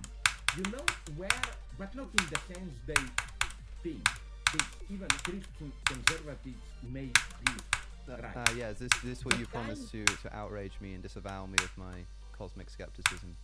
I wanted to make sure we went back to that. You ruined my performance when, in a good way, when you admitted in advance you brought in this your Christian friends. I hope that at the end, because basically, like you, if I got it correctly, I am an atheist. This is you know, insane no how doubt bad here. this level is. But I want to This reach is something else, another touchy subject. Okay, even two of them. Maybe you heard this story, but it obsessed me lately. Because I I used it in some podcasts and so on. I forgot. This is for me the crisis in some sense, or the psychic imbalance of our times. You know, I was some months ago, I read somewhere that the Nazis, when they tortured prisoners, mostly Jews, in their concentration camps, they had it made, and what struck me is that it was industrially made for this purpose. It's like to crack a nut machine, testicle crushers. They were industrially made. Okay, so I wanted to check this, not to be called again with claiming something wrong, whatever, no? So I checked it up. I put, and you can repeat the experience, into Google testicle crushers. And I was bombed by offers. Today, you know that you get immediately 10, 15 offers. It's, okay, not too big, but nonetheless, a branch of industry of sexual instrument objects. I like Alex's face. He looks like he's trying his best to understand. Testicle crashers, even very exclusive ones. 2 balls connected, and you can get, I found one for $15,000, springed with diamonds, so you can regulate how far you squeeze your balls, and then you get special holes, and you get needles too, and so on and so on. So this gave me to think in a very naive way, where are we, where something that 70, 80 years ago was the ultimate horror is now... Fuck this level! That is to say, what happened with our... What happened to 9 circles? Its result is not we all spontaneously enjoy, but it's on the contrary, that ultimately the result of this permissiveness is that you need pain to enjoy, that only in stronger and stronger pain you can enjoy. Now my basic position here is more crazy than it might appear. It's not, oh, this is just simply, this is modern decadence and so on. It is that this dimension is, and that's the lesson of Freud, I think, it's immanent to sexuality itself. Okay, it comes out only in... I cannot believe that I died to this. You know, Of everything. Well, actually, there is nothing you can die to the way. What to the this? second point No. is that, my God, I will again sound as a kind of a My heart hurts. neo-conservative, which I'm definitely not, but that's my problem with cancel culture. Ah! Of its goals, yeah, race oppression of women, blah blah blah, all that. But my problem is this one, that I have to refer here again what I implicitly mentioned apropos Trump, the gap between what you are saying in Lacanian terminology, the enunciated content. My problem with cancel culture is that this level is still not fucking cancelled and is on the game servers. Of doing it, of saying it. And this is, for me, the problem with cancel culture. I mean, even in the big media, you already find this insight. Officially, they are for diversity This and is so inclusivity. But then more and more, the result of diversity and inclusivity are de facto exclusion. People who act on behalf of diversity and inclusivity exclude in their practice again and again practices, statements, and so on, which, according to them, are not open enough towards diversity and inclusivity. So, to use an old joke, proverb, whatever you put it, you know the famous joke, explorers arrive into a tribe and ask, Are you still cannibals? The answer is no. We've just eaten the last one a couple of days ago. There are no longer cannibals here. This is for me the paradox of cancel culture. On behalf of defending diversity and inclusivity, what you are de facto doing is you practice exclusion all the time. It's truly difficult to be for diversity and inclusivity, not just in how you justify what you are doing, but in the practice itself. That's why I think, because this is standard Hegel's procedure. Hegel is, that's why I Give me the remain fucking in some coin. sense a Hegelian. I flipped the fuck out of this level. I'm the happiest person in life. I don't have to play this anymore. I don't have to play this ever again. Oh my god. Fuck. Fuck this level. Fuck this level so hard in the ass. Fuck it. Oh. He takes what he calls a figure of consciousness. How much time did it of, take me? 30 plus like an hour or so. a certain Fine. stance. For example, aspect.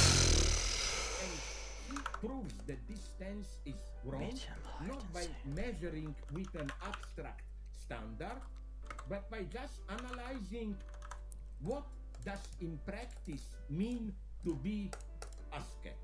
And his answer is it means the exact opposite. You want to deny yourself, but all the time what you are doing is critically analyze yourself. You are totally fixed on yourself because you try to get rid of the last elements of egotism and so on and so on. So to come back to this, I love you, Rina. this is linked to what is a serious problem today, and that's the first way to approach our life. How it is that in an era of sexuality, but also general social life, diversity, inclusivity, we are more and more engaged in a practice of excluding the other. And to avoid a misunderstanding here, what fascinates me is that this is not just something that the left is doing. You know, this woke left, I think, is gradually approaching what I cannot but designate a self-destruction of the Western tradition. This crazy self-critical spirit, emancipation, equality, yes. But then they will, when you say emancipation, they will say, yes, but who is secretly privileged here? Do you really mean emancipation? Aren't other races excluded? Aren't women excluded? Don't you secretly impose your own standards? Okay, nothing against this, but I think today this is brought to a self-destructive circle where the focus is precisely off. So to the end, how the main source of oppression is the Western emancipatory tradition itself. I love this And video. it made me so glad to see. Did you notice I love Alex. this? I had some kind of I love him. intellectual orgasm reading this. That now it's already a couple of weeks ago in Salt Lake City, a group of not even only Mormons, Christians also, demanded from a school board, and then it was confirmed that in elementary and mid schools the Bible should be prohibited. That is full of obscenities, dirty sex, politically unacceptable violence, and so on and so on. So here is that we are caught in a, and especially the left, in this cycle of permanent self-doubt and self-destruction. And this frankly worries me. I talk too much, please, my God. No, I think Okay, sir. I mean that. I want to go into it. Where do you How stand? can you try to be Yeah, well, I'm there's a lot to unpack. So sort of rewinding a little I bit. agree with you were Alright, I can do this. My hand is talking just about, no. The seeming modern propensity do you do? towards like What do you do? destructive sexual fetishes. You Maybe know, more demons. you were talking about the testicle crushes, and I'm wondering if this is something that doesn't have an explanation in the sort of something to do with what modern society has done to our thinking, whether it's just always been the case that people have been sexually excited by what's subversive, and in fact pulling together what you said afterwards, it would make sense to me that if people have always liked to do things that are a bit This naughty, is and a bit subversive, and that's absolutely. what excited them, and in a sort of puritanical What is this society of song? the past, it wouldn't be too difficult to subvert the general sexual ethic. You basically do anything outside of heterosexual missionary sex, and the excitement is going to be thrilling. But in modern society, with a slight relaxation of our sexual ethic, you might have to go to further extremes to find that thrill. But I think that the sort of essence of the motivation is still the same. And not only this, but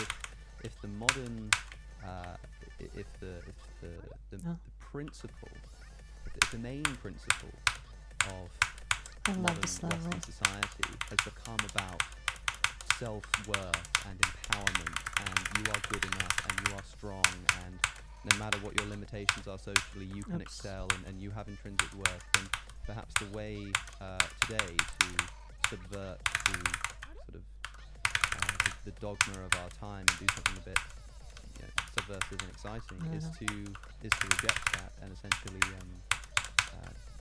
put yourself in a submissive or self-harming position in the sexual experience. It kind of I makes love sense this to me that level. that's what's happening. Maybe I basically agree with you. This but I level is find some beautiful, problems unlike fucking because CircleX. if you do and engage in a debate, I did it, which And means it's safe I mode. encounter some people who advocate this. Do you remember everything though? If I ask Yeah, them, those moves are "What- incredible. why are you doing it? Is it simply pleasure or whatever? It's interesting that the Yeah, main those moving objects thing are fucking that they incredible. vote is precisely my self-feeling, the way I experience myself, my desires, which is the absolute and ultimate limit, the ultimate criterion. You can prove whatever you want, but this is how I feel, and this is untouchable. So, I will again go back to this distinction between what you are saying, what you are claiming, not you, but anybody, and the position from which he speaks. Okay, I may crush my testicles, torture myself, want to be mistreated, but still, in this, the defense is that that's how I feel. This is That was what close to brings dying, me, actually. This is what brings me satisfaction. And here, I think, Beautiful level. what is prohibited today, there is another problem with Vogue and trans ideology. I'm Again, trans. as for the trans rights and so on, Yeah, I'm what's about all that? for it, not hypocritically. But did you notice how, as Right. for the trans rights and so on, I'm all for it, not Yay! I hope you're really all for it. hypocritically. But did you notice how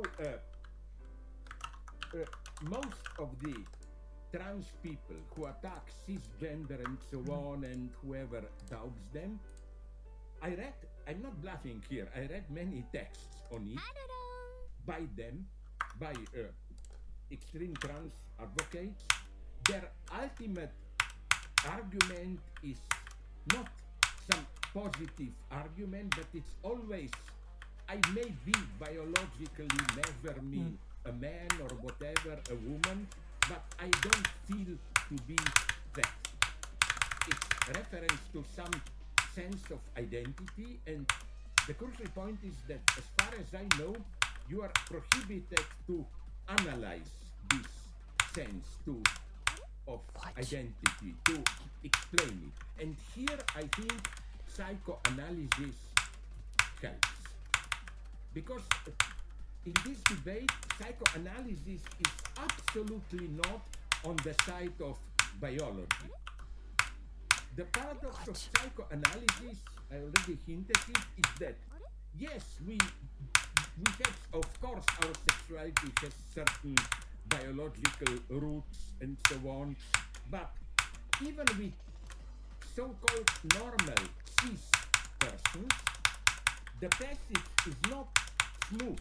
It's not that I am a man and then I'm too lazy to deconstruct myself through trans procedures and so on, so I simply accept that I am a man. No.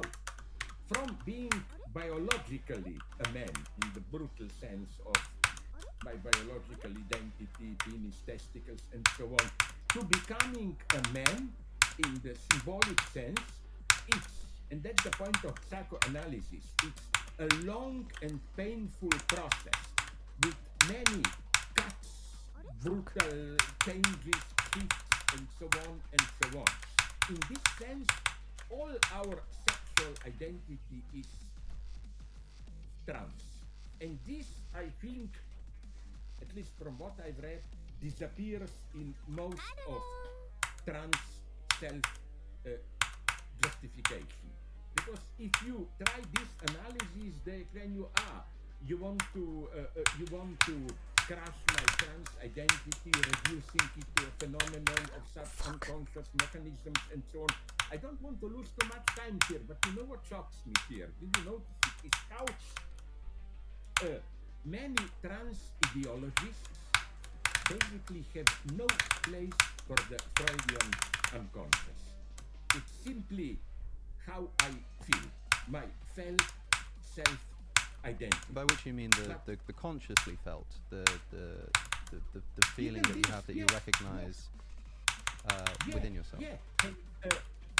And then if you have doubts about your identity, they immediately project it onto social pressures, as if biology and society, especially society, tries to impose on us certain sexual identity, masculine, feminine, and so on,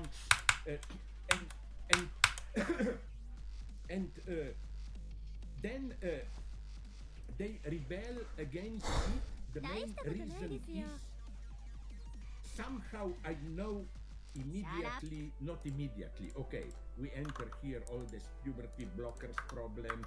It's a long Not a path, but problem. at the end, you have to discover what you really are.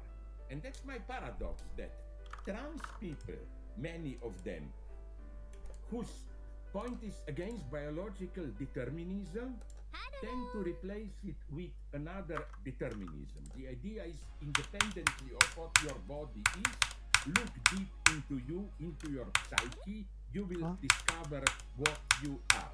On the other hand, biological determinists, I think, I'm gonna make the fucking same kill mistake. that fly. You know what always shocked me? They claim sexual identity is biologically determined, or in whatever way. It cannot be an effect of social pressure, ideological choices. But then they are so afraid of trans education in schools. I would say, if they believe in your immediate biological identity, why be so afraid Exactly. about all that? But not to lose time, my basic message here is a pretty simple one, I claim. It's that again, the basic paradox is how, and that would be maybe my modest, not even counter-argument, another aspect of what you pointed out. Yes, we want to be subversive, but then, you know, in this woke universe of diversity, inclusivity, everything is permissible, and so on and so on. Not, okay, they wouldn't call it censorship, but regulation and prohibitions return with a vengeance. You know what is missing here? In traditional authority, if it wasn't too totalitarian, and mostly they were not, you never have only the existing ethical, political, social value system. Like you mentioned, it's traditional society. Here I would supplement you. Remember, you said that there it was easy to be subversive because the rules were so obvious and strict. For example, in extreme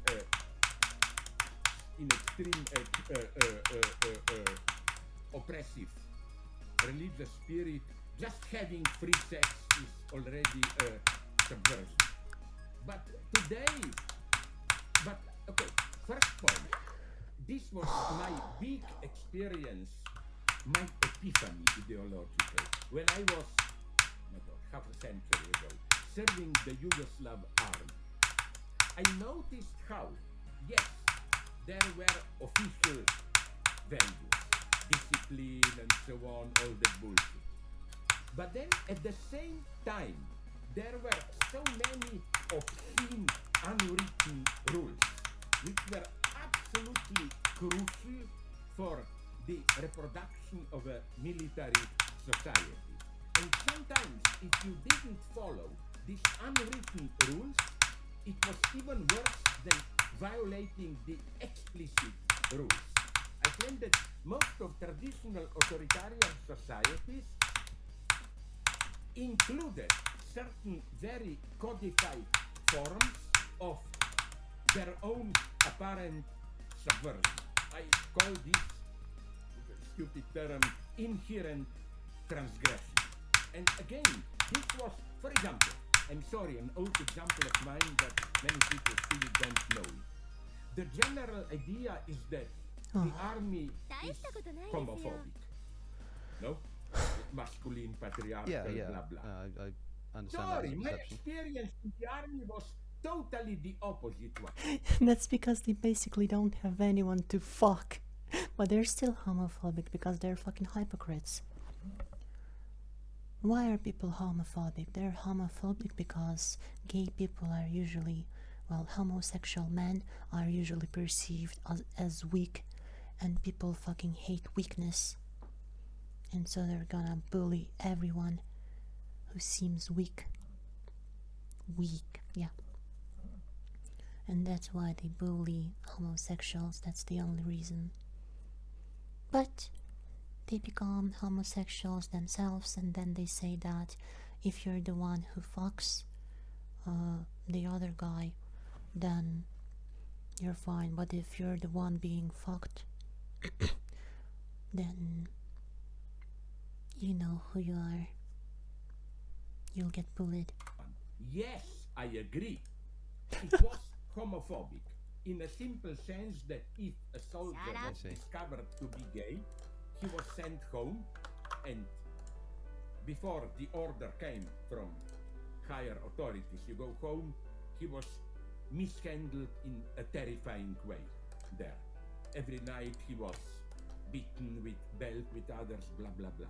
But at the same time, I never was in a community where the daily life was more penetrated by, not in any sexual sense, simple, permitted by homosexual innuendo. Like in my unit, I remember, maybe you know the story, the way you greeted your friend in the morning was not hello, good morning, it was smoke my prick. What? In Serbo-Croat. I'll smoke your prick, glad I will do it after. And it wasn't even with a smile as an obscenity. And I will not bore you with other stories, but so the good thing about traditional space, I love long robot jumps. because they cancel They're so readable. Nothing more readable than that. They included a certain regulatory transgressions, but with this postmodern permissiveness, you get prohibitions, regulations, which are meant precisely to control transgressions, subversions, in order to guarantee that they are truly transgressions. You know, and this is where things get more crazy and complex for me. Say that one more time. That last bit. For example, today, basically the slogan is everything is permitted in sex. You can do it with animals, group sex, torture sex, and so on and so on. But the worry is, are you truly as open and diverse as that? And then you can always find that you are not. So we have, in some sense, a terror, a self-control on behalf of guaranteeing your sexual freedom or diversity, inclusivity itself. That's for me the basic paradox. And as a Freudian, I'm tempted to say this doesn't work for a simple reason that this type of paradox is well known in psychoanalysis. How? Like if you try to regulate something, When will this fucking stop? this regulation itself gets Wait, what am I meant something. What else is...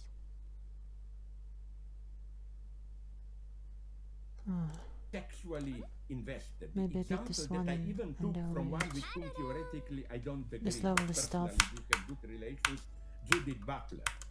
Her point is that the repression of desire always reverts into the desire for repression. Fuck. In the sense of when your desire is repressed, What happened? your enjoyment is transposed onto the very measures by means of which you try to control your desire.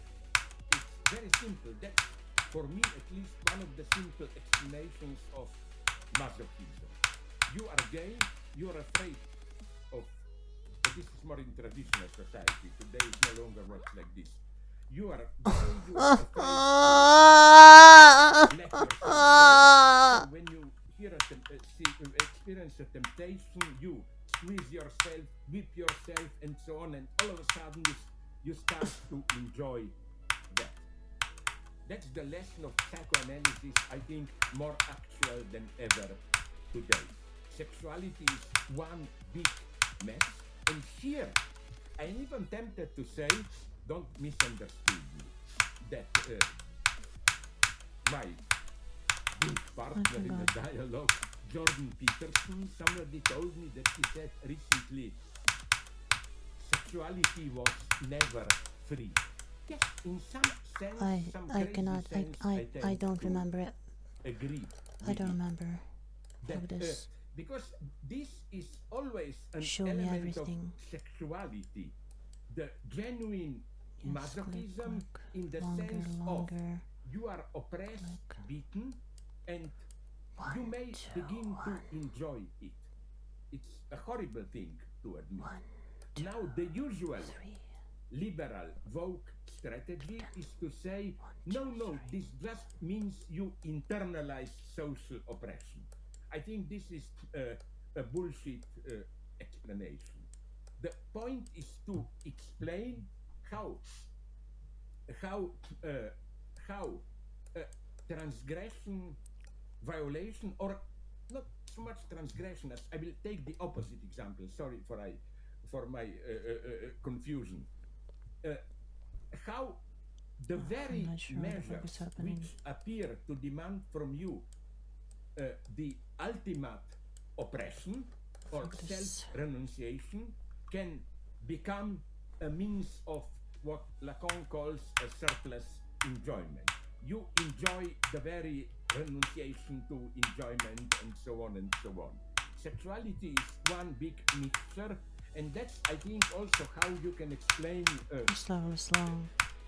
how today militarization works. For example, in high school, I learned for one semester, for 1 year Russian, so I can very passively follow it. And I listen a lot to Russian media.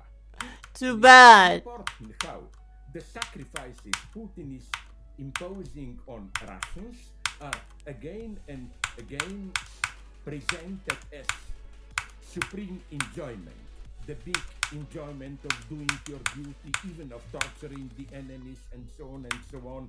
It's one big mess. So Why if is you this level so bad? This is not tier 1! This is hard! This will be the topic of a book of mine which now should appear days from now. Memory bullshit shit crap! Freedom, I fucking hate without this shit. cure. It's Freedom is no time to buffer. No time to buffer your fucking input. contradictory notion. And here again, to provoke you, would you agree or not? My God, I'm waiting for your reaction. Are we aware that to be free? Awkward. Awkward as fuck. Many rules. To be free in a concrete sense. I want to be free. What? To walk around in the street safely there, which means I count on the fact that me and the others will obey certain basic rules which will allow me to feel safe and so on. And all, even language. Free. Think freely. Yes, but you can think freely only in language, which means you obey certain basic rules automatically. And can you imagine thinking freely but having to be reminded all the time of the rules you have to obey? It's a deadlock. So for me, it's not as simple with freedom. Would you agree now with my ultimate provocation? People, they say people want freedom. I claim it's a horrible thing to say for a leftist. This is why for many people I'm already a neo-fascist.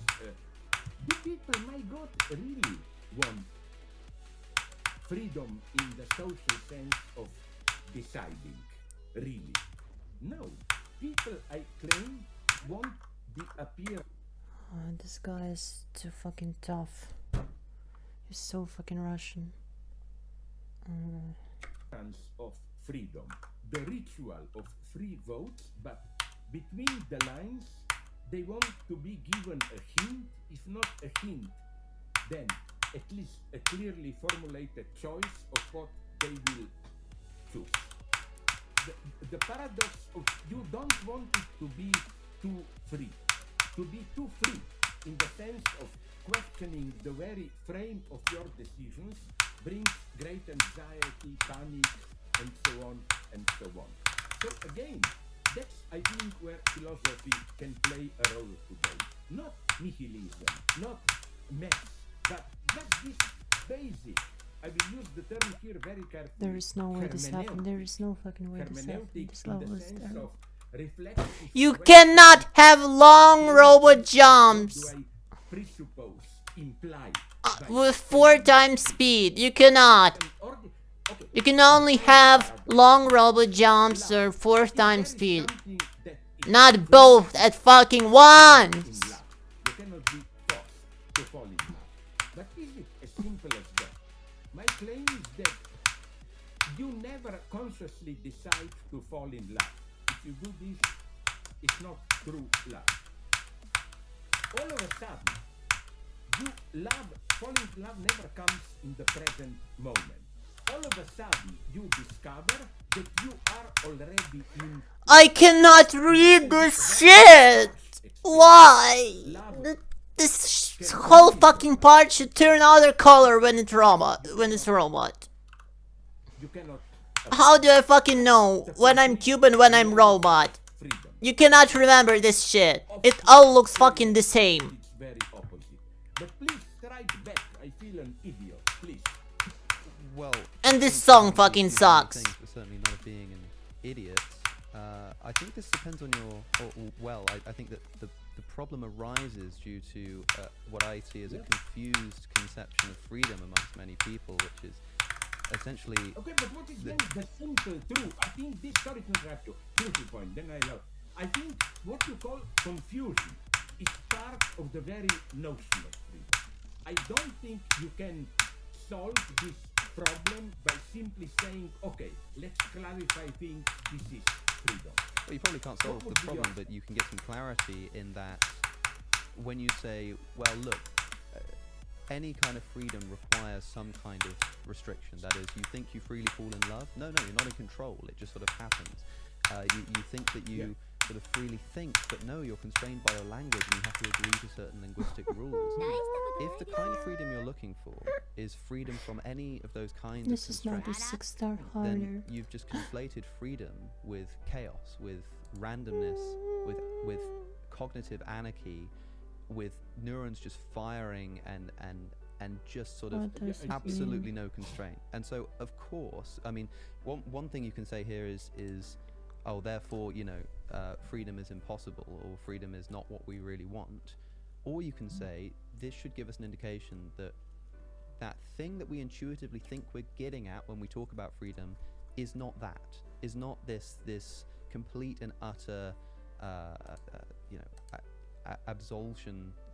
absolving ourselves of any kind of restraint. And so freedom, I mean, famously, I think one of the best descriptions of the sort of two concepts of liberty of Isaiah Berlin is the picture of the man driving down the road, and he can either turn left, he's got a flight to catch, or he can turn right, and he freely chooses, ostensibly, to turn right, even though it's going to make him late for his flight, because he wants to go and buy some cigarettes, and that's because of an addiction to nicotine that he has. And the question is asked, did he turn right freely? Nobody will in ever the crude fucking sense believe of, you. did he do what he wanted to do? In other words, in the sort of political In sense one of time freedom doctor that practice. pervades the modern Western 100 ethic, times long yes, he practice acted run. freely, but the criticism is that Because this shit Well, is unreadable. the problem with that is that there's an internal constraint as much as there is an external one, and the truly free thing to do in that circumstance would actually have been to turn left. And so, Should've in an never ironic read the sense, comments. had you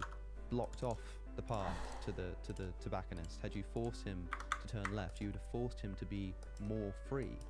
Now, the great paradox of that is that by inflicting sort of more restrictions, you're getting more freedom. And there are two problems with that. The first is that this is always the justification for authoritarianism and totalitarianism. I know you think you want this, but we know what you want better than you do, and we're going to force you to have it, and it's for your own sake. That's what makes totalitarianism often so attractive as well. It's a bit of a mystery why today, in a conversation like this, we can sort of unanimously say totalitarianism is bad, but we must not forget that this isn't an obvious truth. It's just a common one. And if you need a reminder of that, just look at the popularity of the totalitarian, the fascist, the authoritarian movements of the past, and even today elsewhere in the world. There has to be some reason for that, and I think it's because it's always sold on this notion of Because I know people what are you want fucking better than you stupid do. So and that's don't know the better. first problem. But I mean, the interesting implication is that Stop. and I do think that problem can be solved in principle, but in other words, that's a problem in practice. The problem is that, and I think it's basically the only criticism of this conception of liberty, that you can be made more free by imposing more restrictions, that works, is that this can be exploited.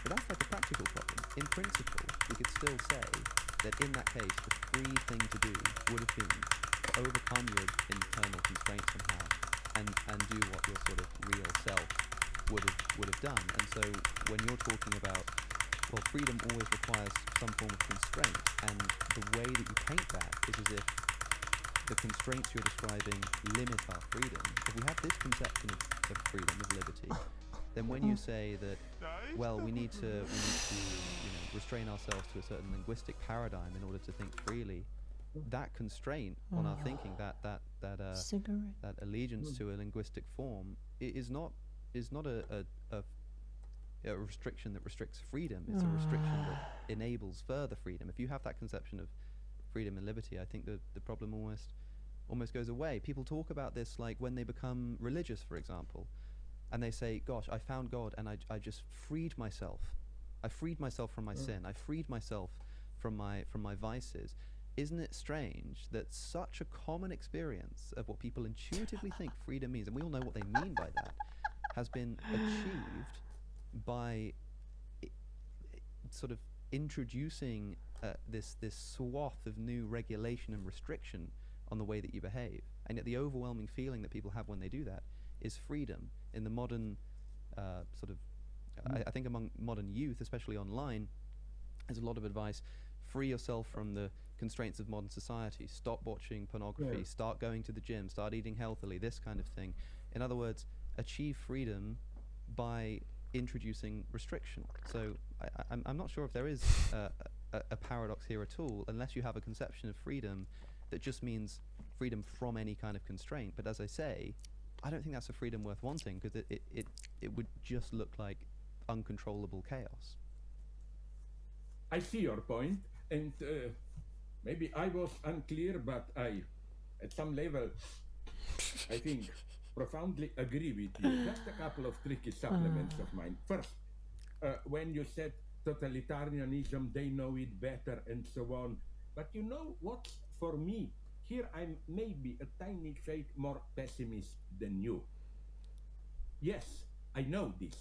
The difference, one of the very simple differences between totalitarianism and mere authoritarianism is that authoritarians simply want to assert their authority. Sorry guys, we are blah blah. True totalitarians always add this, but we are doing it for you. We know better than you what you really want. And this is my old story that I like to repeat. That's why, for example, you find in Stalinism, which was at its high point totalitarian, reasoning which you would never have found in fascism, which is more authoritarian. For example, do you know that on Stalin's birthday, in all gulags even, all prisoners were gathered and had to sign a telegram wishing Stalin all the best and so on and so on, which was a madness, but they wanted to sustain this. Stalin is working for our own good, blah blah blah, which is why a Stalinist leader never characterizes himself as a leader. It's the servant of the people. Okay, but let's drop that. Well, it's interesting. It's interesting what you say there. That this is something you wouldn't find anywhere else, because surely, I mean, Stalin himself must know, receiving all of these telegrams from people in the gulag. He must know that these aren't legitimate, that these aren't proper. Like, it seems such a strange obsession to have, to get people to do this kind of thing when you know that it's false. I mean, it's kind of like being like an obsessive boyfriend forcing your wife to or He your was a girlfriend psycho to write so you love letters. much. The moment that you start forcing them to do it, you know that they're illegitimate. But I guess in the case of totalitarianism, I can't remember who said it, but I saw a tweet or something where somebody said that propaganda is controlling not what you think, but controlling what you think other people think. And maybe it's got something to do with that it's not so much that by getting everybody to sign a birthday card, you think that they're actually going to start to love you, but by watching everybody else sign that birthday card and be publicly affirming their love for the dictator, that it sort of keeps you in check. A very crucial point here, and sorry we don't have time to go into it in detail, because this agency of about whom this, I call it in Lacanian terms, big other, not the other, but how the others are this is one of the meanings of what Lacan calls le grand autre, the big other. And it's interesting how you raise the crucial point, how Stalinism, which is usually perceived as, and it was at a certain level, the regime of utmost brutality. You know, like incredible, sacrifice millions and so on, was also the regime of total panic effort to maintain the appearances. Yes. How, for example, I mentioned this somewhere, You should ask a totally stupid question. Why in this Why? parade, not even 1st of May, is the anniversary of October Revolution, I don't know which one, when they had big parades, you know that the authorities were afraid that the rain will ruin the spectacle. Yeah. So they spread the clouds above Moscow, the air to prevent formation of clouds and so on. But for whom? No, they were afraid that for some, let's call it big color, it would appear as a sign of impotence. And it's crucial what you say. It's what matters is the big other in the sense of the one for whom, even if it's none of us empirically, the appearances should be maintained. And I did a lot of study on this, and my answer to this your question, did Stalin really believe? No, he didn't believe it himself. He didn't think that people really think, but I try to reconstruct his reasoning. First, it's interesting to learn that Stalinists among themselves, now some archives were open, we see the minutes of their top meetings, they were not simply cynics in the sense of privately the through democracies, all of those and so on. They knew that their reasoning was again some type of almost Freudian split. Their reasoning was, yes, we are doing horrible things, of course, we don't take seriously democracy, blah blah, but at the deeper things we are doing something terribly progressive. Yes. Bringing our nation forward. And that's always it. That's always the justification. And in fact, I remember I saw we were both at a festival in Wales sometime last year. I was there and I saw you speak, and one of the things that I remember you saying, how the Light Gets In festival, yes. And I remember seeing you as part of some panel, and one of the things you said that sticks in my, it's the only thing I remember from that event, and it stuck in my mind, was when you said that you sort of imagine Stalinist Russia. You say somebody criticizes Stalin, and then another person says, "Hey man, you're not allowed to criticize Stalin." And it's the second person, the person who says you're not allowed to criticize Stalin, that's the first one to be round up and shot, rather than the one who actually levied the criticism. Because the thing that holds it together is not so much the following of the rules per se, but the perception that everybody is following the rules, then that there's no other option but to do so. Or even more paradoxically, what I like here is it's a horrible thing, is the idea that prohibitions themselves are prohibited, in the sense that you are not allowed to state them publicly. But let's go on. Well, I just wanted to ask, if you don't mind, if you see a parallel here. I mean, you were talking earlier about freedom and this idea that people don't actually want freedom. They want something like a perception of freedom, but what they really want is security. What they really want is something else. Oh yeah, that's it. Alright, guys. I beat CircleX. I'm pretty fucking satisfied. I bet. Goodbye.